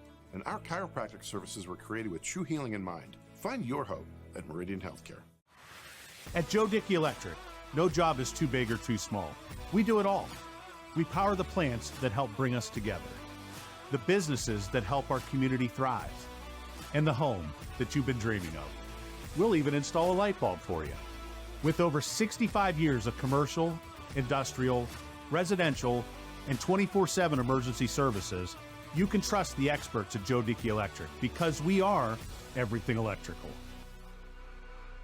What does it mean to be approved? I'm Tracy, and to me it means getting you to work on time, driving your kids to school, or going out and seeing the world. That's why I go the extra mile for my customers, only at Greenwood Chevrolet. Hi, I'm Colin Chupa. And I'm Kelsey Clem from K-Squared Marketing.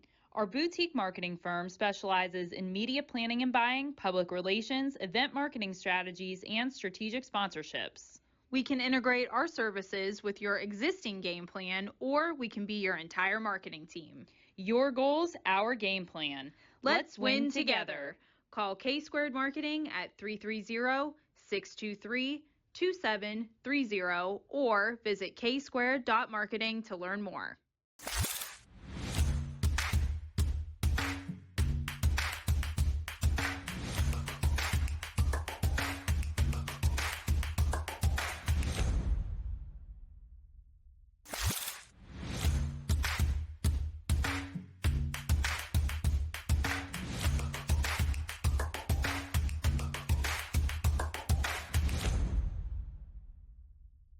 From Gia's to Giangelo's, we sure have grown over the years, but what hasn't changed is our appreciation for you. Thanks for choosing Giangelo's, and here's to many more years of great food and great times. Giangelo's. As Comco celebrated 70 years in 2022, we have much to be thankful for. We are proud of the Comco culture as we serve our customers with Comco Care with our premier customer service, quality parts, and on-time delivery. The partnerships we have with our customers and our community are second to none. We thank you for your continued support. We are proud to be part of this community and will continue to offer great jobs for great people.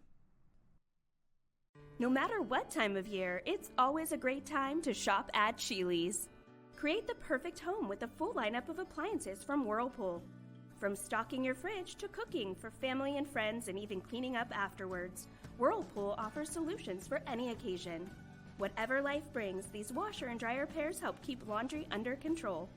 And as always, get it all with free haul away and free local delivery.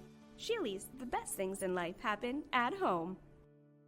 Going the extra mile means doing more for the people who matter most to you. It's how you take care of your family and how you care for yourself. How hard you work on the job, and how hard you play with others. How you help the person next to you, and the people who need you. At Greenwood Chevrolet, we know going the extra mile is about more than what we do at our dealership. It's what you do after you leave. We know when it comes to insurance, you have so many choices. But if you're looking for someone who lives in your community, someone who cheers for your community, and someone who works for your community like you're part of our family, well then please let us introduce ourselves. Hi, we're Heiner Insurance. How can we help?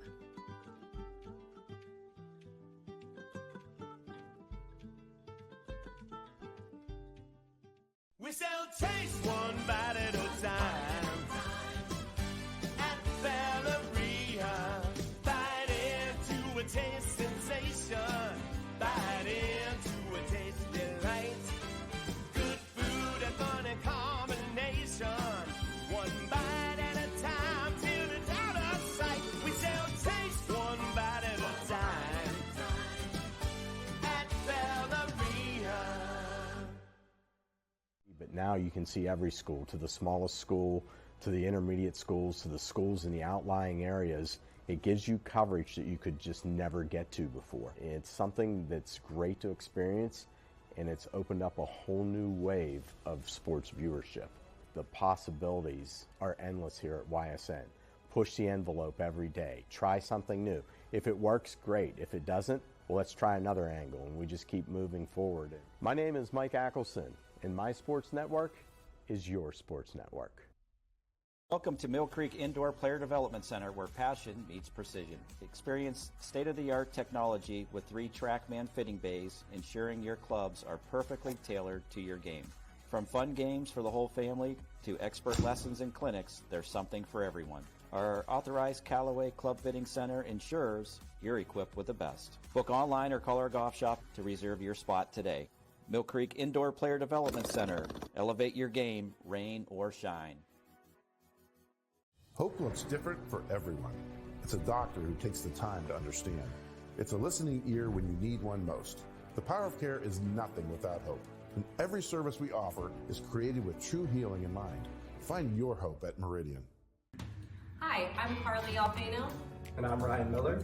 And we are from Hometown Insurance Solutions and WRS Insurance Solutions. And did you guys know we do more than just Medicare products? That's right, Ryan. We also offer life and health, long-term care and disability, and group health for your small business. So for more details, feel free to give me and my friend Carly a call. Going the extra mile means doing more for the people who matter most to you. It's how you take care of your family and yourself, how hard you work and play. At Greenwood Chevrolet, we know going the extra mile is about more than what we do at our dealership. My guy keeps it 100% of the time. He wants all 100, won't settle for 99. And it's more than stats, because there's people in those numbers. And I was one of the lost sheep. I'm so glad he cares for all 100. I'm 100% safe, 100% free, 100% love. I can be 100% me. He gave all 100 when they put him up on that tree. That's 100% passion for 100% free. So if I play in front of 100, or if I play in front of 2, there's an audience of 1 getting 100% of what I can do.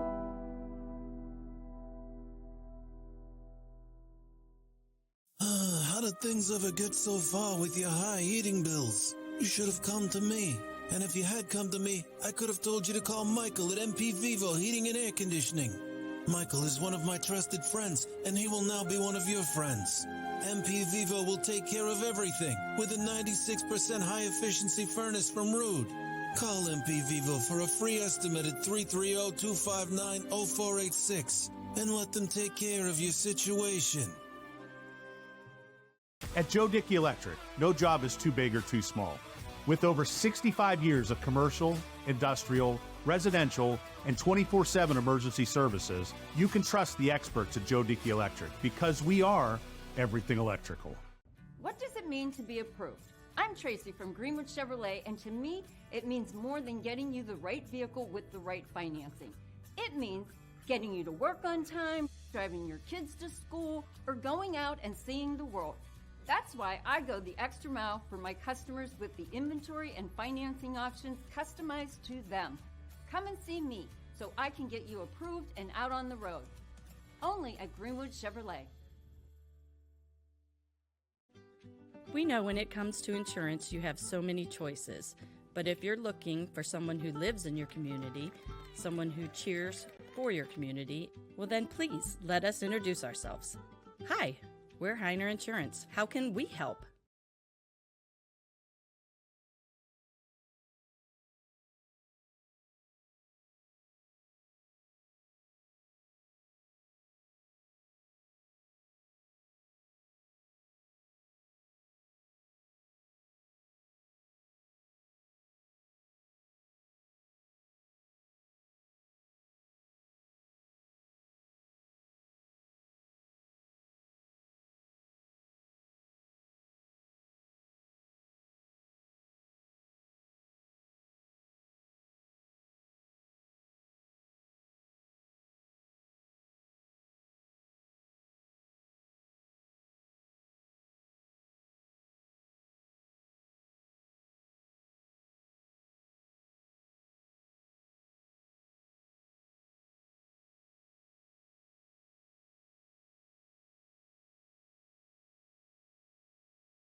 no matter what time of year.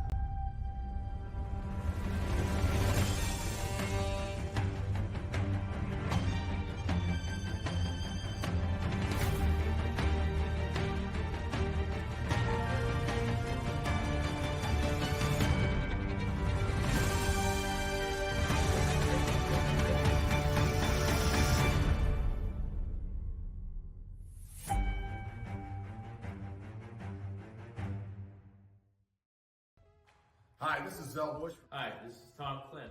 Hi, this is Steve Rossetto. Hi, this is Ryan Miller. Hi, this is Rich Sakui from WRS Wealth Advisors. With our combined 80 years of experience, WRS Wealth Advisors are the area's premier wealth and retirement specialists. Call 330-965-0370 to learn more about our individual and corporate financial planning services. Or visit WRSwealth.com. Go Raiders. Go Dogs. Go Cats. Go Dogs. Go Tigers.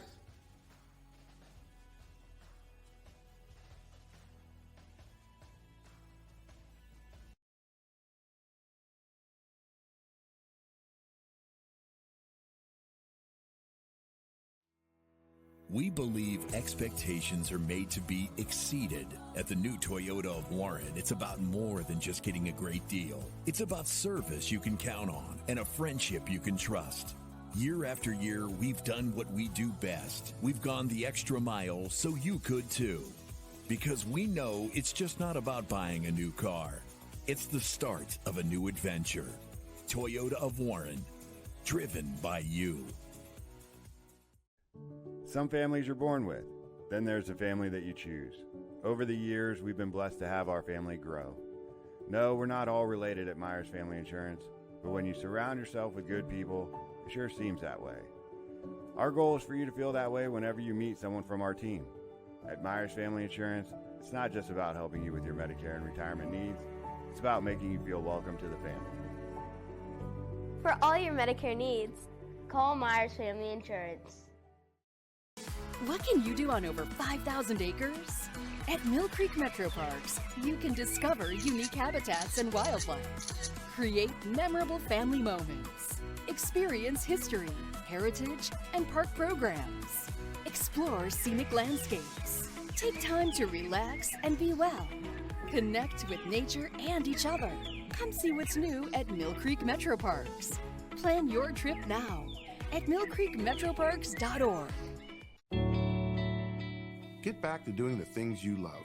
Regain your freedom from chronic pain without surgery or drugs. The power of care is nothing without hope, and our chiropractic services were created with true healing in mind. Find your hope at Meridian Healthcare. At Joe Dickey Electric, no job is too big or too small. We do it all. We power the plants that help bring us together, the businesses that help our community thrive, and the home that you've been dreaming of. We'll even install a light bulb for you.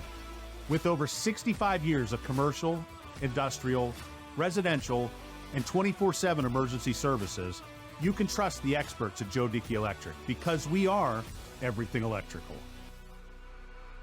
What does it mean to be approved? I'm Tracy, and to me it means getting you to work on time, driving your kids to school, or going out and seeing the world. That's why I go the extra mile for my customers, only at Greenwood Chevrolet.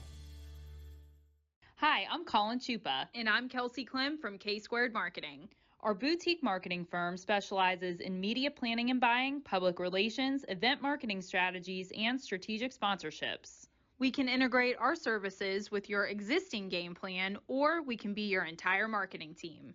Your goals, our game plan. Let's win together. Call K-Squared Marketing at 330-623-2730 or visit ksquared.marketing to learn more.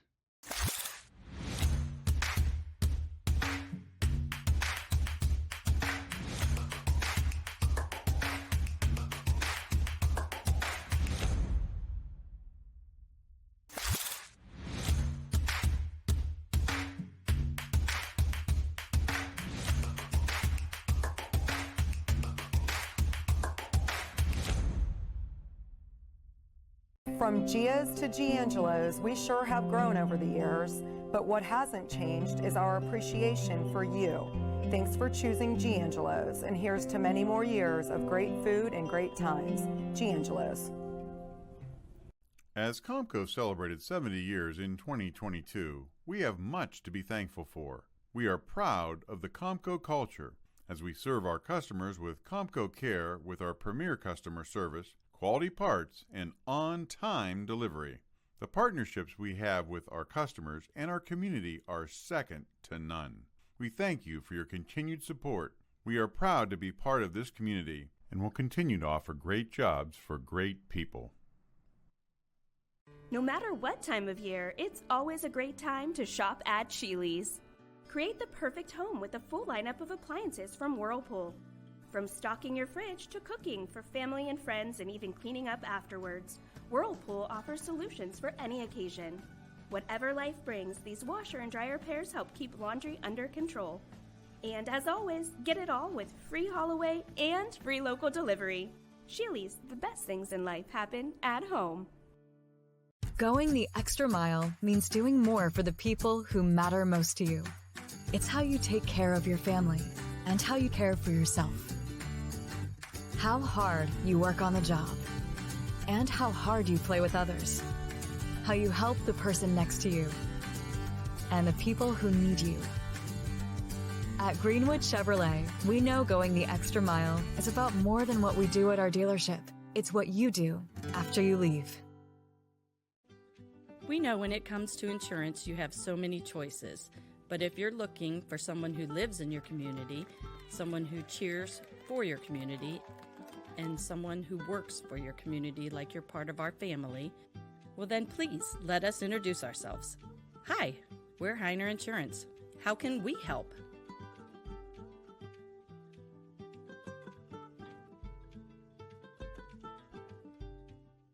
We sell taste one bite at a time. At Valeria, bite into a taste sensation. Bite into a taste delight. Good food, a funny combination. One bite at a time till it's out of sight. We sell taste one bite at a time. At Valeria. But now you can see every school, to the smallest school, to the intermediate schools, to the schools in the outlying areas. It gives you coverage that you could just never get to before. It's something that's great to experience, and it's opened up a whole new wave of sports viewership. The possibilities are endless here at YSN. Push the envelope every day. Try something new. If it works, great. If it doesn't, well, let's try another angle, and we just keep moving forward. My name is Mike Ackelson, and my sports network is your sports network. Welcome to Mill Creek Indoor Player Development Center, where passion meets precision. Experience state-of-the-art technology with 3 TrackMan fitting bays. And we're back here on YSN Live. Tim Corso, Keith Corso with you guys. Thanks for joining us on this now rainy Friday night from Stambaugh Stadium. It's not bad weather-wise, I'm sure temperature, but it's awful humid, and it's, of course, now wet on the turf. Austintown Fitch will receive the kickoff to start the second half, and it's a 14-0 lead for Ursuline. And this is the possession that we've talked about in the first half, which is an important possession for them. It certainly by no means, if the Falcons don't get a touchdown here, it doesn't mean that anything is by any stretch of the imagination over. But this is what they want to take this drive, and they want to make a statement with it and get themselves back into this game. You know, if those two field goals were made, we'd be looking at a one-score game. So we're not right now. And right here, Tayback will be set to kick it off, and this is the biggest drive Fitch will have of the game to this point. Likely not the biggest drive of the game when it's all said and done, but here is Tayback's kick, and it is going to be pooched around the 17, caught, and looking to move and going absolutely nowhere as 5 Irish defenders were there to meet the return man, and Travion Davis had nowhere to go. Yeah, he saw absolutely nothing going straight up his lane, and so he tries to kick it outside, but the Ursuline special teams were right in their lanes. They didn't converge too quickly, and they were right there as he tried to take it to the near side of the field. And from around the the 17-yard line, I think they marked it at, 15 maybe. It's where Fitch will start their first drive of the second half. And Ursuline's defense has got to defend 83 yards, maybe 82. They spotted around the 18, 17-yard line, but a long way to go for the Falcons offense. Tate back in the backfield with Higgs, and Higgs running up the middle. He is going to be stopped after about 2 or 3, and it looks like Richard probably won't go back in the game for the time being. Higgs started this half after being the number 2 to start the game. I don't see Richard anywhere on the sideline. I'm scanning, but I don't think I see him anywhere. He's actually down under the medical, not the medical tent, the tent to kind of cover from the rain. He has a towel on his head but no helmet. So right now it appears he's probably out for the time being. Yeah, he came off the field earlier, and he was kind of wobbly, and I wasn't quite sure what that was, but he certainly wasn't right. Tate throws the ball, and it is batted down incomplete by a defensive lineman, and that was a big bat because he had a man fairly open, but it wouldn't have been an easy completion. So now it brings up 3rd down and 8, and this is the last thing that the Falcons want is a 3 and out to start the half when you're already down by 2 scores. And the good news, though, for them is Brian is back on the field to start this half. He limped off. He was on the sideline, not even able to walk under his own power before he went into the medical tent. And the fact that he's on the field now shows he's clearly okay. So that's a guy you might want to target for a shot down the field. The Falcons really want to reestablish themselves and dominate on the offensive line. That's how they feel they're going to get back into this game. As rolling to his right is Tate. He throws, caught by Bryant, but he bobbled it. He might have, I don't know if he got his feet down after he reestablished possession, but it really doesn't matter. It's 4th down because Bryant caught it initially. When he got hit, he bobbled it, and then he regained possession, but I don't know if his feet were in bounds. I really couldn't tell. Yeah, you couldn't really tell from here. You couldn't tell whether he really brought the ball down. But either way, it's bringing up 4th and 3. And, at this field position, you've got to kick it, and you've got to. Yeah, you have to be crazy to go for it here. Dan Campbell kind of crazy. Yeah. And we'll see if they fake it or if they just send it straight away. I have to imagine there won't be a fake. Ursula's playing it safe. Ruggles gets it down. He punts it away. Low kick. Going to be returnable for Farrell if he can play it on a hop. And he's going to let that one roll because they really never had enough steam to where he could have picked it up on a hop. It was a little low, and he would have risked muffing that. Right, he was just backing up, hoping that the ball would take a good bounce so that he could come and get it on the run, but it just kind of hit the ground and stayed there. It stayed steady. And right now Ursuline has a chance to, you can't say put the game away because it's still a lot of time left, but they can put themselves in an extremely comfortable position with a touchdown here. And especially the way they can run the ball fairly well, and even if they don't run it, they do a really good job of having easy completions for 5 to 10 yards. That's basically an extension of the run game, which just churns the clock. But they aren't going to stop being aggressive right now. They're going to try putting some more on the board. Man in motion's Patterson. It's going to be a little jet action. He hands it off. Patterson with some space. He cuts. He makes a man miss. He's on his way. Patterson at the 40, pushed out of bounds around the 47-yard line. Quez Patterson. Man, when that kid runs, he can let it go. He just weaved his way out of a couple traffic stops, and man. And this is an interesting change of pace for the Irish. They've been trying to go up the middle. They have had very little success. They've had occasional success, but now they're trying to go wide, and they're trying to go wide with people who have some really good speed.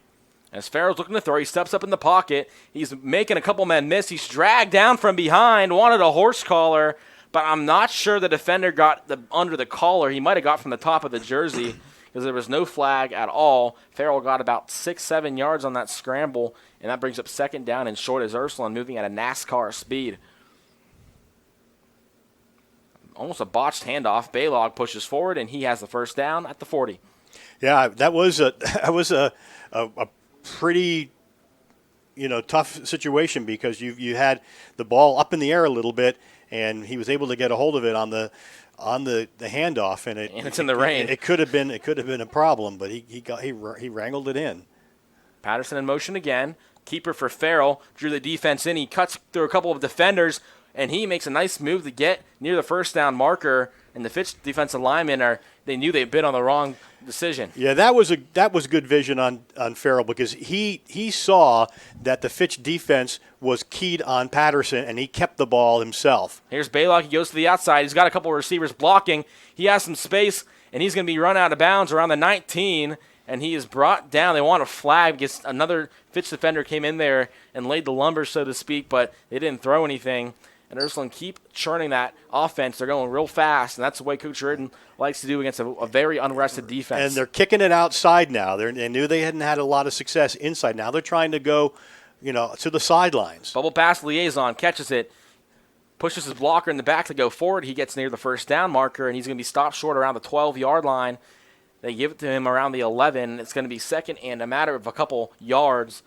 And a good start for this Ursuline offense. Each play, they seem to be moving 5+ yards, which if you do that every play, you're going to get a first down and march yourself into the end zone.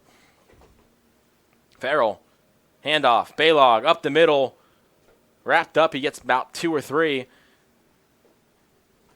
Brings up first down.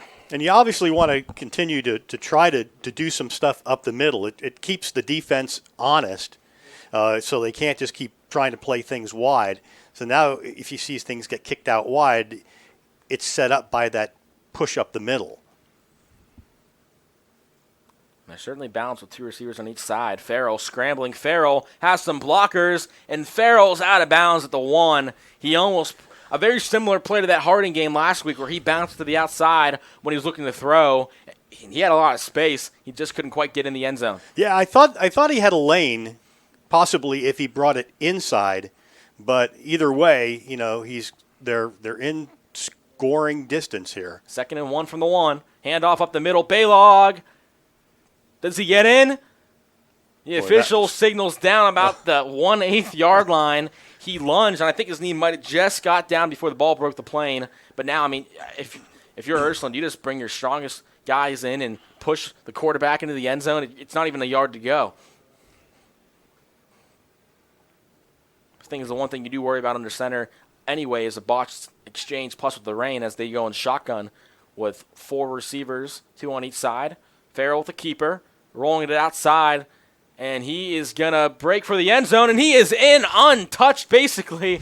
He outran the defensive lineman, he cut it inside, and he made a linebacker over pursue, and he waltzes into the end zone for a 1-yard touchdown run. I absolutely thought that play was dead. I thought he was going to come up about 3 or 4 yards short of the end zone, and then he sort of turns his body sideways and sort of just skips on in to get the touchdown between a couple of defenders. I honestly don't know how he got in there. I thought they were going to have to go for it on 4th and 4. And that's what happens when you have DC Farrell, that good of an athlete at quarterback.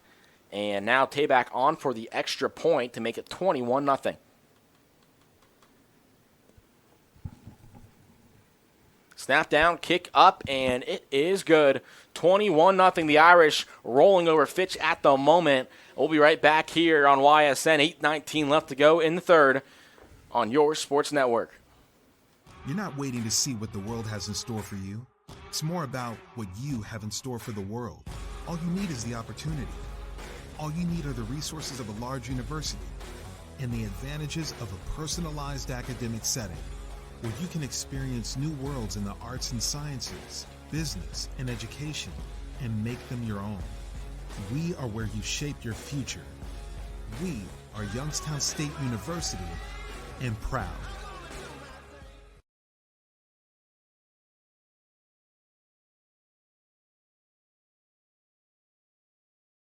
And we're back here on YSN.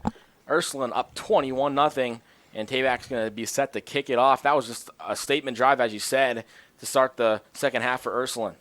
Yeah, nothing went the way that the Falcons wanted. They didn't obviously want to go 3 and out. They wanted to try to establish some sort of a drive and score. But when they gave it up, obviously they didn't want to sit here and watch Ursuline just march it down the field. So that was a tough one for the Falcons to have to deal with. They're going to see how resilient they are now to be able to come back from that. This was a couple of years ago. We saw here Ursuline was down 42-7. They ended up losing 42-34 after nearly coming back. They had a chance on a third down play to get a stop to get the ball back, but they couldn't make the elite comeback a reality, as right there, Iluano is swarmed at the 20, and that was just a big play right there by the Irish. He was first met by Tizzle White, and that's a pretty cool name, Tizzle White, and a really good job by the Irish return defense again, which they've had some trouble in the past couple years with their special teams defense. Yeah.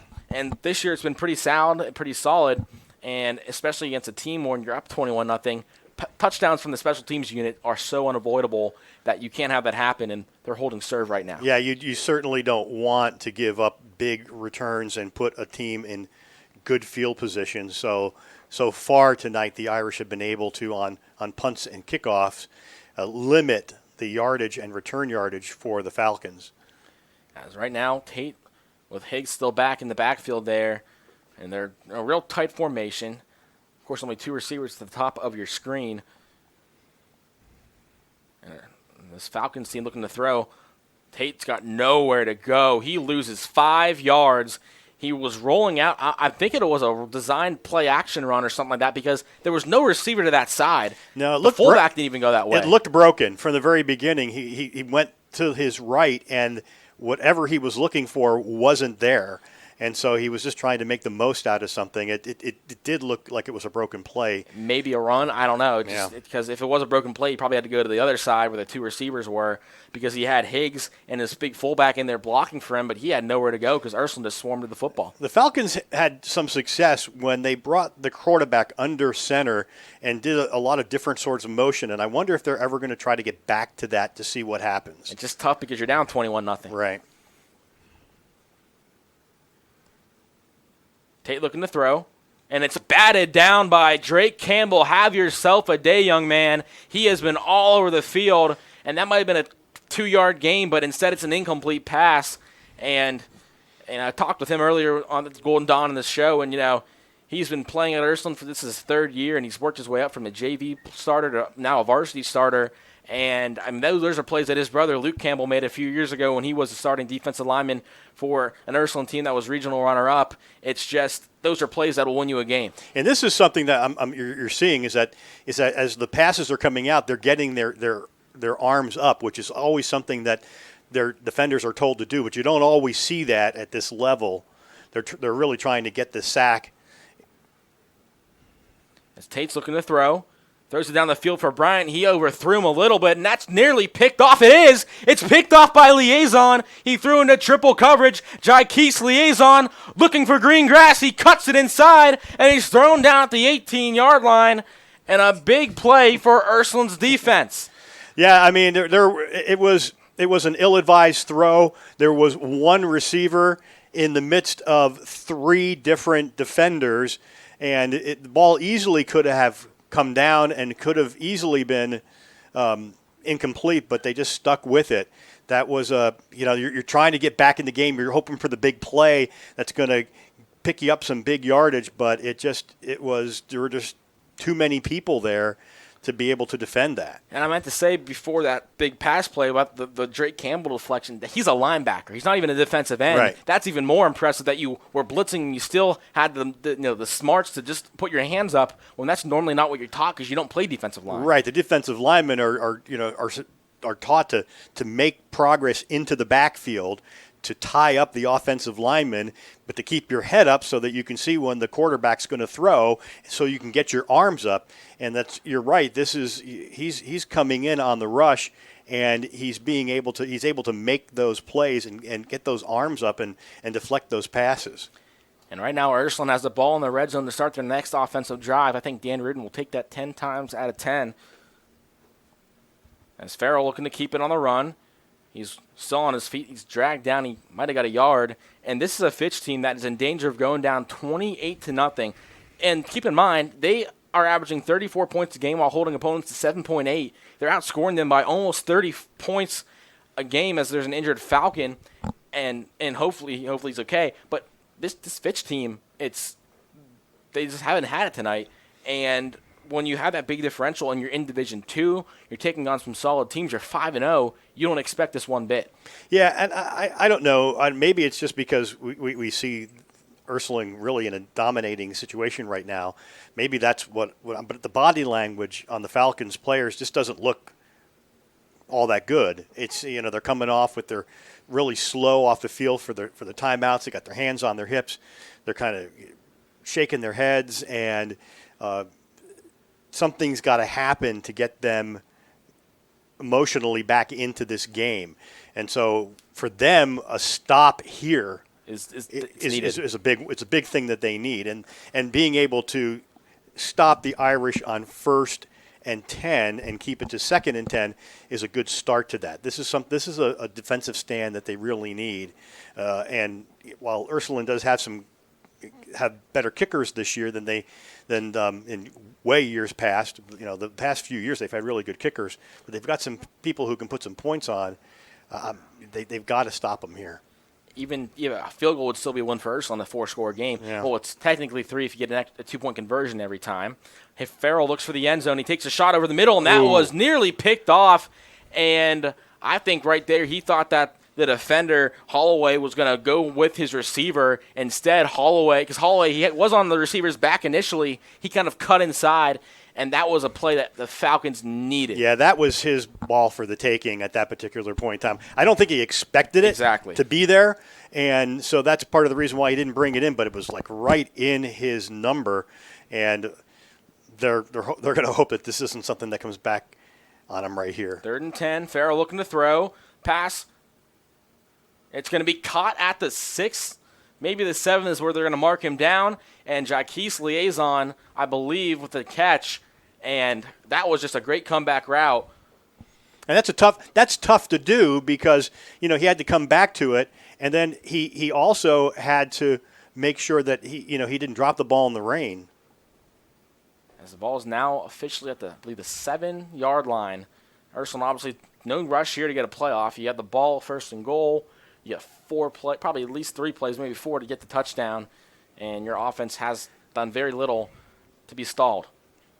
A little pressure from the Falcons. Farrell takes off and runs, and he's going to get in the end zone. D.C. Farrell, another touchdown for the Irish. I believe that's touchdown number 4 for him on the day between passing and rushing. It's the 2nd of the half, and Ursuline is absolutely dominating right now. Yeah, it's hard to really to sum it up. It's just that they put their foot on the gas and they just haven't let up. And one of the things that you said prior to that play was them taking their time. But that's not what this offense is trained to do. They're trained to be pretty quick. They don't bring it down to 3 or 4 seconds on the play clock. So for them to do that is just not in their DNA when they play. But they are taking their time a little more than usual. And, yeah, that is D.C. Farrell's 2nd rushing touchdown, 4th total touchdown. And that's a heck of a game for the young man as that kick is up, and Tabak's kick is good. 28-0 Ursuline following the 7-yard D.C. Farrell touchdown run. And I'll keep it here real quick. And we were kind of thinking about this earlier. We talked about how last week Harding was 3-1. They just dominated a St. V's team who maybe isn't as talented this year as they have been in years past, but they still are a solid program. And then Ursuline goes out and wins 35-0, puts a running clock on Warren Harding, whose defense has been phenomenal too, by the way. And we were starting to wonder, okay, maybe Harding's not as good as people thought. Maybe they had an easy schedule. But now I think after this 28-0 lead, I think the question we should be asking, we know Ursuline's good, but are they even better than we thought? Yeah, that's a good question. They've been improving each and every week. We saw them get, despite the fact that game was close against Jesuit, they were dominated offensively. It was the big play and the big returns that kept the Irish in that game. But they were dominated by Walsh Jesuit. And then since then, everything has been relatively smooth. They haven't given up many points at all.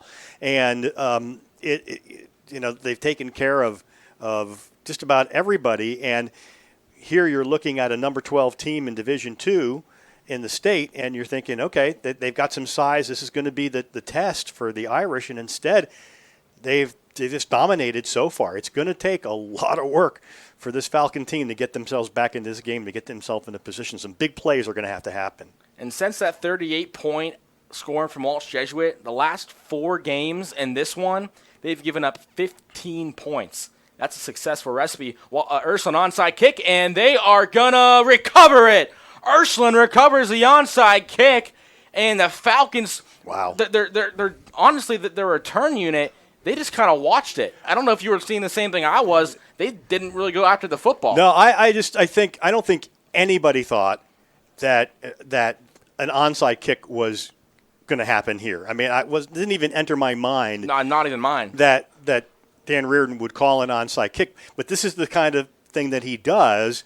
It's when he's got you down, he wants to put you further down, and he wants to do that kind of stuff, and he doesn't just play by the predetermined set of rules. And here we go, an onside kick, and there wasn't anybody near it. As you talked about earlier, and I do correct myself, Walsh scored 37 week 1, 16 total since then, which entering this game was an average of 4 a game, which has been impressive. Here's a motion. Farrell looking to take a shot down the field. Momentum players Taylor, and he is going to hold that one in. Oh, my goodness. Touchdown, Ursuline. Talk about making a grown man look little. That was one heck of a catch by Devontae Taylor. He used all 6'3" of him, and wow. So, I mean, this is the example. This is the example that we've talked about before, where we've seen this.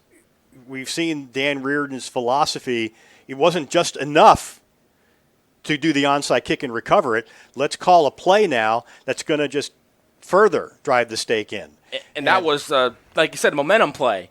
We further drive the stake in. You knew after a big play, take a shot, and that was underthrown, but Taylor didn't care. And now we've got ourselves in a situation where we got a running clock. And that's something no one was expecting, including you and I.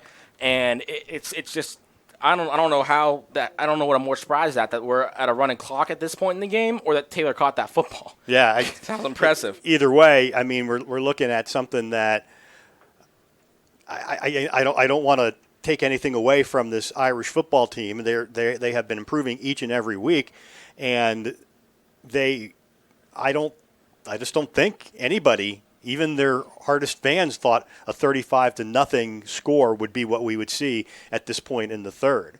And it's just they've taken advantage. They've mixed up their play calling. They've been able to go. They've gone wide. They've given the ball to a variety of different players. They've just done the things that they've needed to do to keep this Fitch Falcon team off balance. And you said it. You hit the nail on the head. It's been everything that you could ask for. And I mean, I'm sure Coach Reardon's going to have a lot of positive things to say. I'm sure there'll be some negative, just because as a coach, you critique the little things, what you're supposed to do. Yeah, nothing is perfect ever, but I mean, it's damn near. Excuse me. It's really been close. I mean, just about everything that they've tried has worked. And you can just see. I mean, Ursuline, obviously at this point now you're in a running clock. It's sportsmanship. You won't try another onside kick, but I mean, at 28-0, it's all nothing. Because Ursuline saw them being down on a running clock. In fact, a couple years ago. And they almost came back and won. So, Coach Reardon's like, this game's 28-0. It's not over. As Iwano leaps the defender, and he is met immediately after at the 22-23-yard line. And that's where the Falcons will take the field. We'll take a quick break, and I'll be right back here on YSN Live. Yeah, we getting all fired up. Getting ready for the players when they line up. Think it's time we go and get them lights up. Let them high school lights ignite us. Because we fighters coming with a hut like this. Coming with a pick six like that. Gonna be a showdown so big.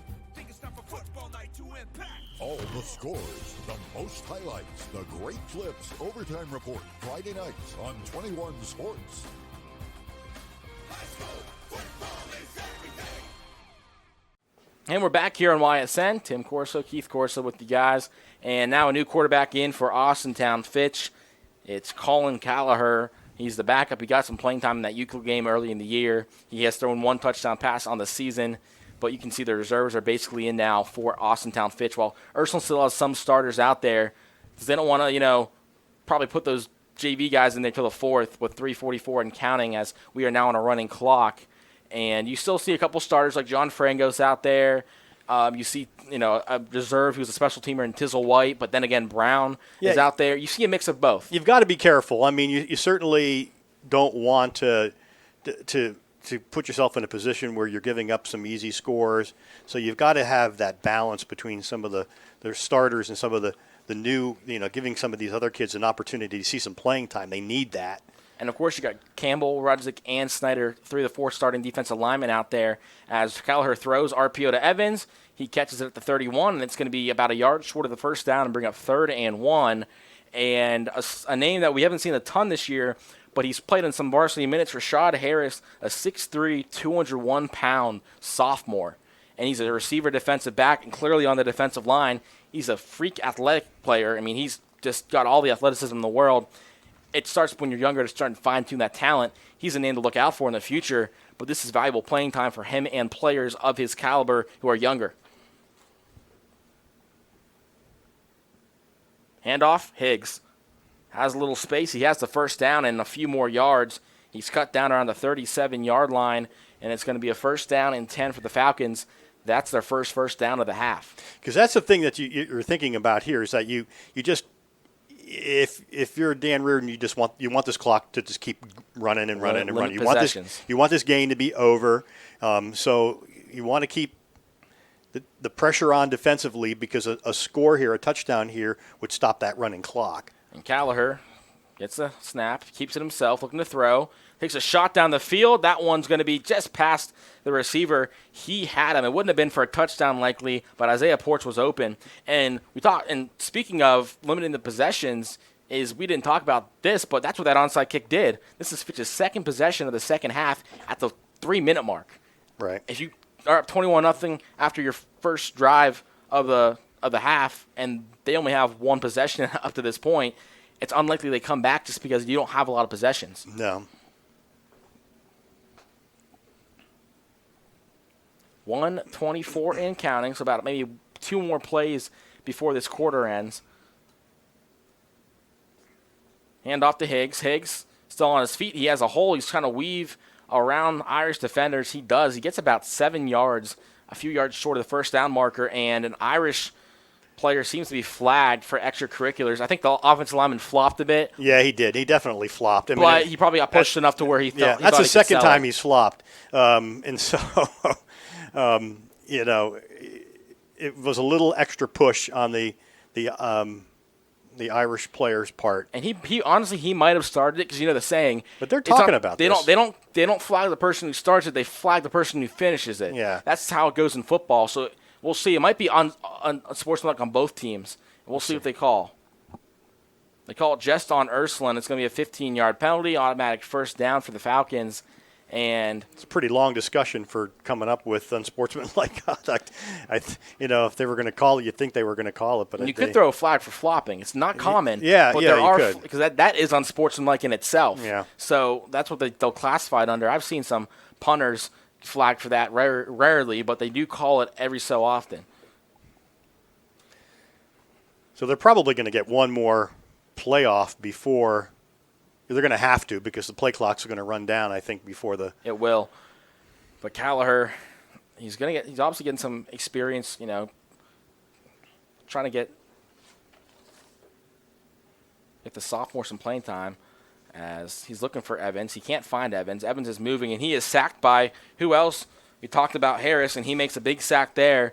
And that was good coverage, though, by Ray Javy because Javy had Evans, who tried to run a little zig route inside. He clamped that up, and when Evans tried to do it like what Travis Kelce does a lot for Patrick Mahomes and kind of get creative and find open space, he was having none of it, and that's what led to the coverage sack. But we're at the end of the quarter. Ursuline leading Austintown Fitch 35-0, and it looks like they're going to improve to 5-1 and hand the Falcons their first loss on the season. Coca's Pizza, your high school football headquarters. Come in after the game or watch the game live with us, and you can get a free appetizer with any large pizza purchase. That's any Coca's Pizza dine-in location. Coca's Pizza, we serve it hot. No matter what time of year, it's always a great time to shop at Sheely's.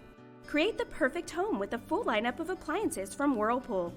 From stocking your fridge to cooking for family and friends and even cleaning up afterwards, Whirlpool offers solutions for any occasion. Whatever life brings, these washer and dryer... And we're back here on YSN. Fitch has the ball on the Ursuline 49-yard line just across that midfield mark. second down and 10, fall in the sack. Excuse me, second down and about 15 rather, fall in the sack. And handoff up the middle. Mediocre gain, 2-3 yards maybe, and it's going to be a 3rd and long, and Callagher's going to be forced to throw. And this is where, of course, we talk about some of those Irish players, not all the starters being out there. You don't want your quarterback dropping back to throw on 3rd and 12 when the defense is pinning their ears back and him getting hurt, and next thing you know, you miss him for the rest of the season for a team that's going to be in gear for potentially a good playoff run through the region. So we're going to see what they try to do here. I mean, obviously, at this stage of the game, you're not going to – I can't imagine you even go for it on 4th down unless you get 1 yard, get close to the yard line. But if you're the Falcons, you're trying to give your players an opportunity to get some reps who aren't going to get those reps. Callagher looking to throw over the middle. He has a man, but he missed him. It would have been a 1st down, and that's going to be a 4th and very long, 14 to go. And we talked before the game about how Ursuline was ranked 9th in Division III while the Falcons were 12th in Division II. And if you want to get jumped up in the polls, this is how you do it. You win 35-0 if the scores hold over the 12th ranked team in the division above you. Right. That's how you jump up to the top 5.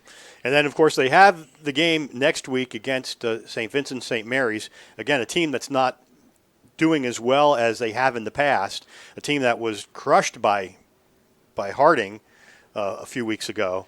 But even, a win over a Division II team like that that's not doing all that well helps you out. And then you got Villa St. Joseph the next week, who's currently ranked 4th in Division III. That's looking to be a really good matchup for both teams. And that ball bounces inside the 15, rolling inside the 10. We got some extracurricular activity going on the field over there.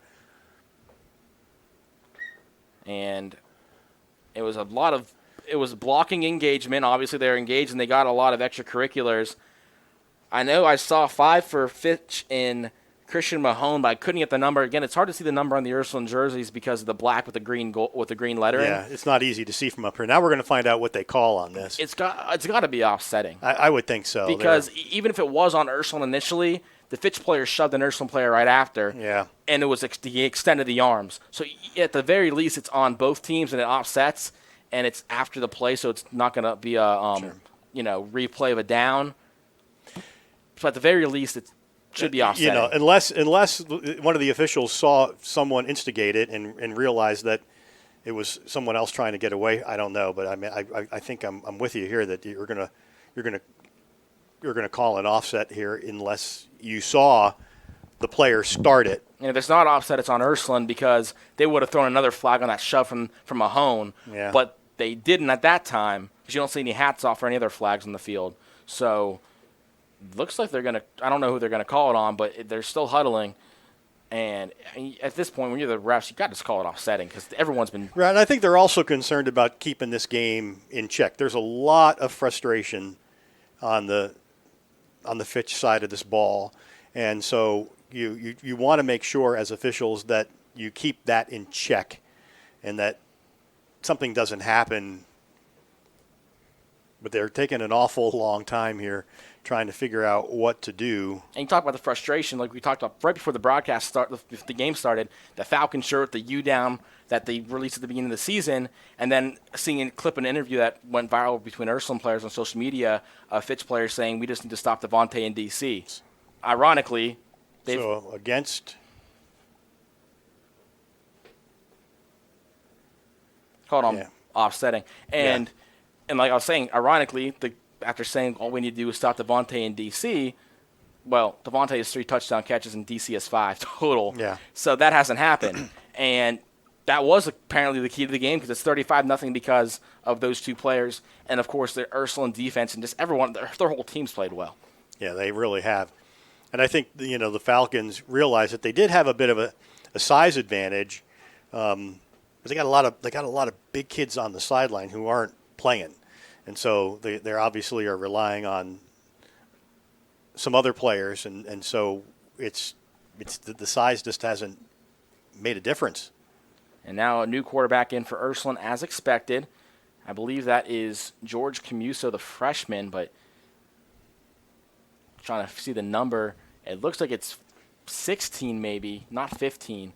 And in that case, 16 would be Lucas Miniok, who was the first quarterback for Ursuline in relief against East, so it might be him. Yeah. And he's a guy who can run the ball, so you can't just focus on the running backs who are back there, and I believe Fecco and Boudre.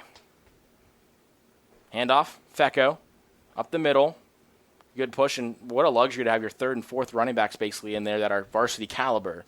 I mean, Frangos is technically the number 2 running back, but we've seen Fecco get more carries just because Frangos is your starting middle linebacker. He's that captain of that defense, and so you want to preserve some of his energy as best you can. And you've got a situation with Fecco where he's a sophomore, and you've got a senior starting running back. You want to give him as many reps as you can because he's the guy who you're going to look toward next year. Little bubble pass. It's going to be caught. A couple men chasing an Irish. Man, that's going to be down the field, and he's knocked out of bounds around the 45-yard line. A nice catch by Tizzle White, and Ursuline has a big first down. And, like you said, what Fecco's a sophomore, that's what really excites a lot of people, is he is only a sophomore doing this. Next year, he might be the lead back. Sure. He probably could be. And when you see 2 years of him, he could put his names in the record books with guys like DeMarcus McElroy of career touchdowns, because 43 is that record that he had. 2 years for a really good running back, you can do that in high school football. Yep. But Ursuline's had so many good running backs, and of course, last year we had Christian Lynch. The year before, DeMarcus McElroy, Dante Walker. Now we have Joe Baylog, Benny Fecco. There's just a million players. We talked about the Fitch running backs. Look at the Ursuline running backs, and you go back to Dan Ridden's first stint the thing in with Baylog is that he was kind of a change of pace running back for the Irish last year. He came in games where it was tight and games where it mattered, and he got a lot of playing time, and he even had to play when Kristen Lynch got hurt. So he really got some valuable playing time last year. And he had that 100-yard game in his first career start against Villa Angela St. Joseph in a playoff game, which was, as he described himself, it's like kind of his coming out party. That was a big moment for him. They needed him in that game because, Lynch was just not anywhere. And that looks like it's 15 on the field. I really can't tell. It looks like it's 15, but I could be completely wrong. It's really hard to say. If we had one wish from up here, it would be better numbers. Yeah. And Fecco gets a few yards on the carry. It's going to bring up, I believe, a fourth down, and Ursuline's going to probably just send the punting unit out there, I'd imagine. They might just go for it with a running clock and just try to basically end the game with 2 more first downs with how this clock can run. I think it's 15. I think it's Camuso, but it's hard to tell. It's impossible to tell. That's what I'm leaning towards, but either way, you got Camuso, who's 6'2", 204 as a freshman. Right. that's a big quarterback in high school regardless. That's a big freshman, and they're going to go for it. They are going to go for it. Actually, they did get the first down. They marked him past the sticks, I believe, at least what the scoreboard says, and getting out of bounds after about a couple yards, I believe, is White, and that clock just keeps on churning. Right. Normally, you would want to see your player go out of bounds toward the end of the game, but it's a running clock, so it doesn't matter. Under 6 minutes to go, and I'm sure Ursuline would like to get their JV guys some touchdowns or their backup some touchdowns, because that obviously feels good and looks good in your highlight tape at the end of the season. And they're running this down to under the 10 every time on the play clock.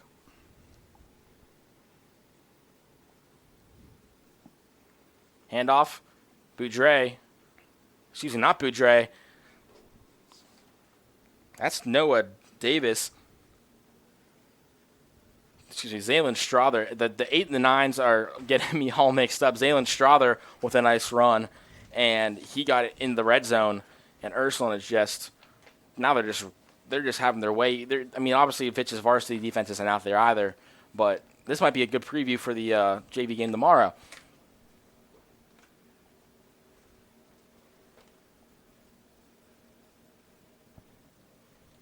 So now at under the 450 mark, excuse me.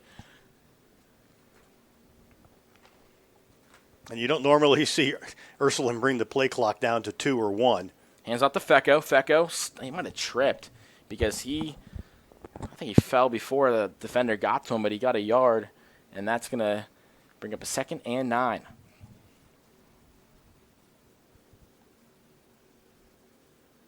Looking ahead, of course, to the Ursuline schedule for next week. We mentioned Austintown Fitch after this game, St. Vincent St. Mary, and that team has 1 win on the year, and they've lost 4 in a row. They are facing an 0-5 Elyria Catholic team this week, so we'll get you a score update real quick on that. And Elyria Catholic is a team that did get blown out by Bishop Hartley earlier this year. Handoff, Strother breaks a couple tackles. He falls forward to the 9, and that brings up a 3rd down and medium to go.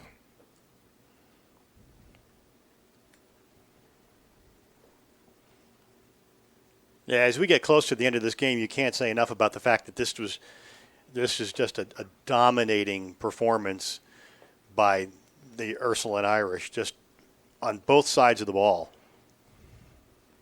And if you want a score update on that Elyria Catholic game, they're up by 7 against the Irish of St. Vincent St. Mary as Camuso is wrapped up at the 15, and that's going to bring up 4th down.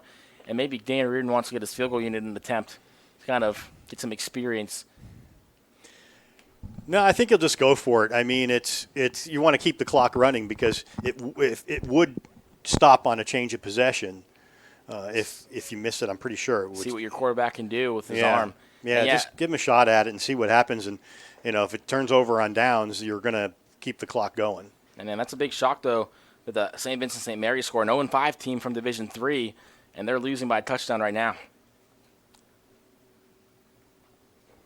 Going to hand it off, up the middle, and a couple yards, and that's going to be a turnover on downs. I'm surprised we didn't see a throw there, but that's going to wind the clock to 2:30 and counting. And we look at Fitch next week. Fitch came into this game ranked 4th in their region, while the Irish were ranked 3rd. So good playoff position for both teams, and this will certainly help the Irish with their playoff hopes in terms of getting that number 1 seed. Fitch next week will go on the road. We'll go back home to take on Perry from Massillon, who's 3-2 on the year. Only losses were to Warren Harding by 6 and Canton McKinley by 31. So another solid test for the Falcons, and this might be the toughest game that they have the rest of the year. They do have McDowell from Erie, which is always a good program, and they have Boardman and Harding. So no more easy games on the schedule for Austintown Fitch, and likewise for Ursuline.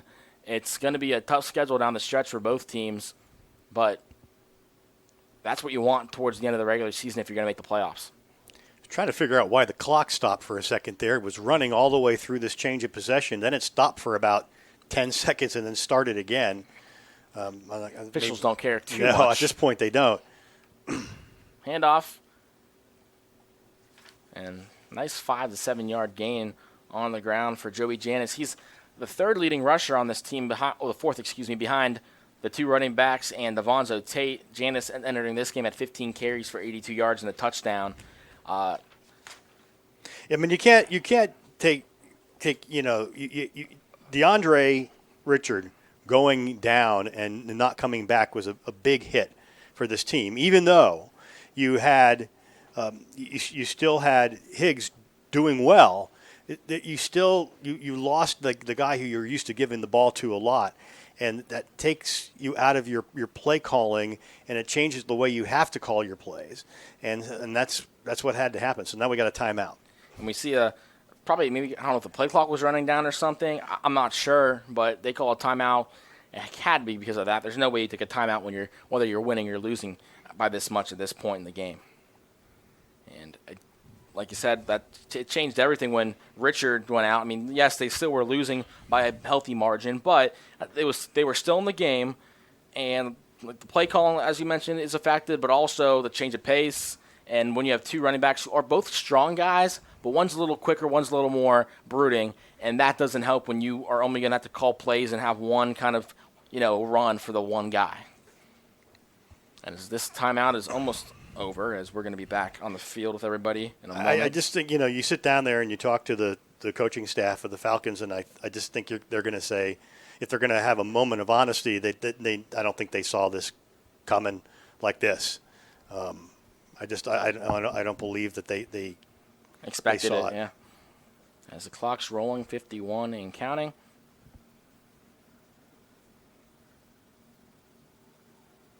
And Janis with a nice run, and that's going to probably bring us to the last play after that run. I think they saw a tough game. I think they didn't think that it was going to be a walk in the park for them or anything like that. But I don't know how many people thought that this was going to be like this. And you and me both. We figured, okay, if Ursuline wins, they could win by a healthy margin, but we didn't think 35-0. And this will be the last play of the ball game. And I don't want people to think we doubted the Irish, but it's just Fitch is really good. They played really well and everywhere. That's a tackle out of bounds, and hopefully that's it for the play, and that is it for the game. Ursuline rolls over Austintown Fitch. The Irish, second straight game, winning 35-0, and over two Division II teams that entering the games they played at a combined 8-1 record. That is an impressive stat. And Keith, your thoughts? Yeah, I think we've said it all in these last few minutes here.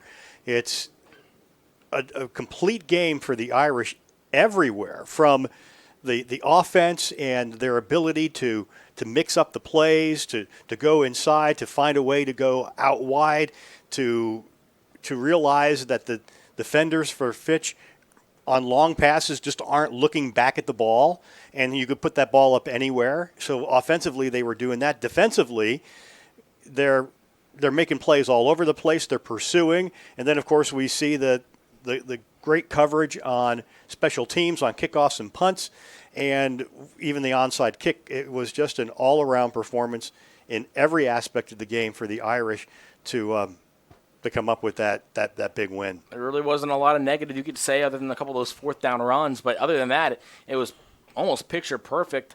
Ursuline with the big win over Austintown Fitch. They're celebrating after they leave the handshake line. Next week, taking St. Vincent St. Mary on. They improved to 5-1, and this is a big boost in those Joe Idle computer rankings, as they are now officially more than halfway through the regular season. And we'll be back with you next week as the Irish host St. Vincent St. Mary on senior night here from Sandbox Stadium. For Keith Corso, I'm Tim Corso. Have a great night.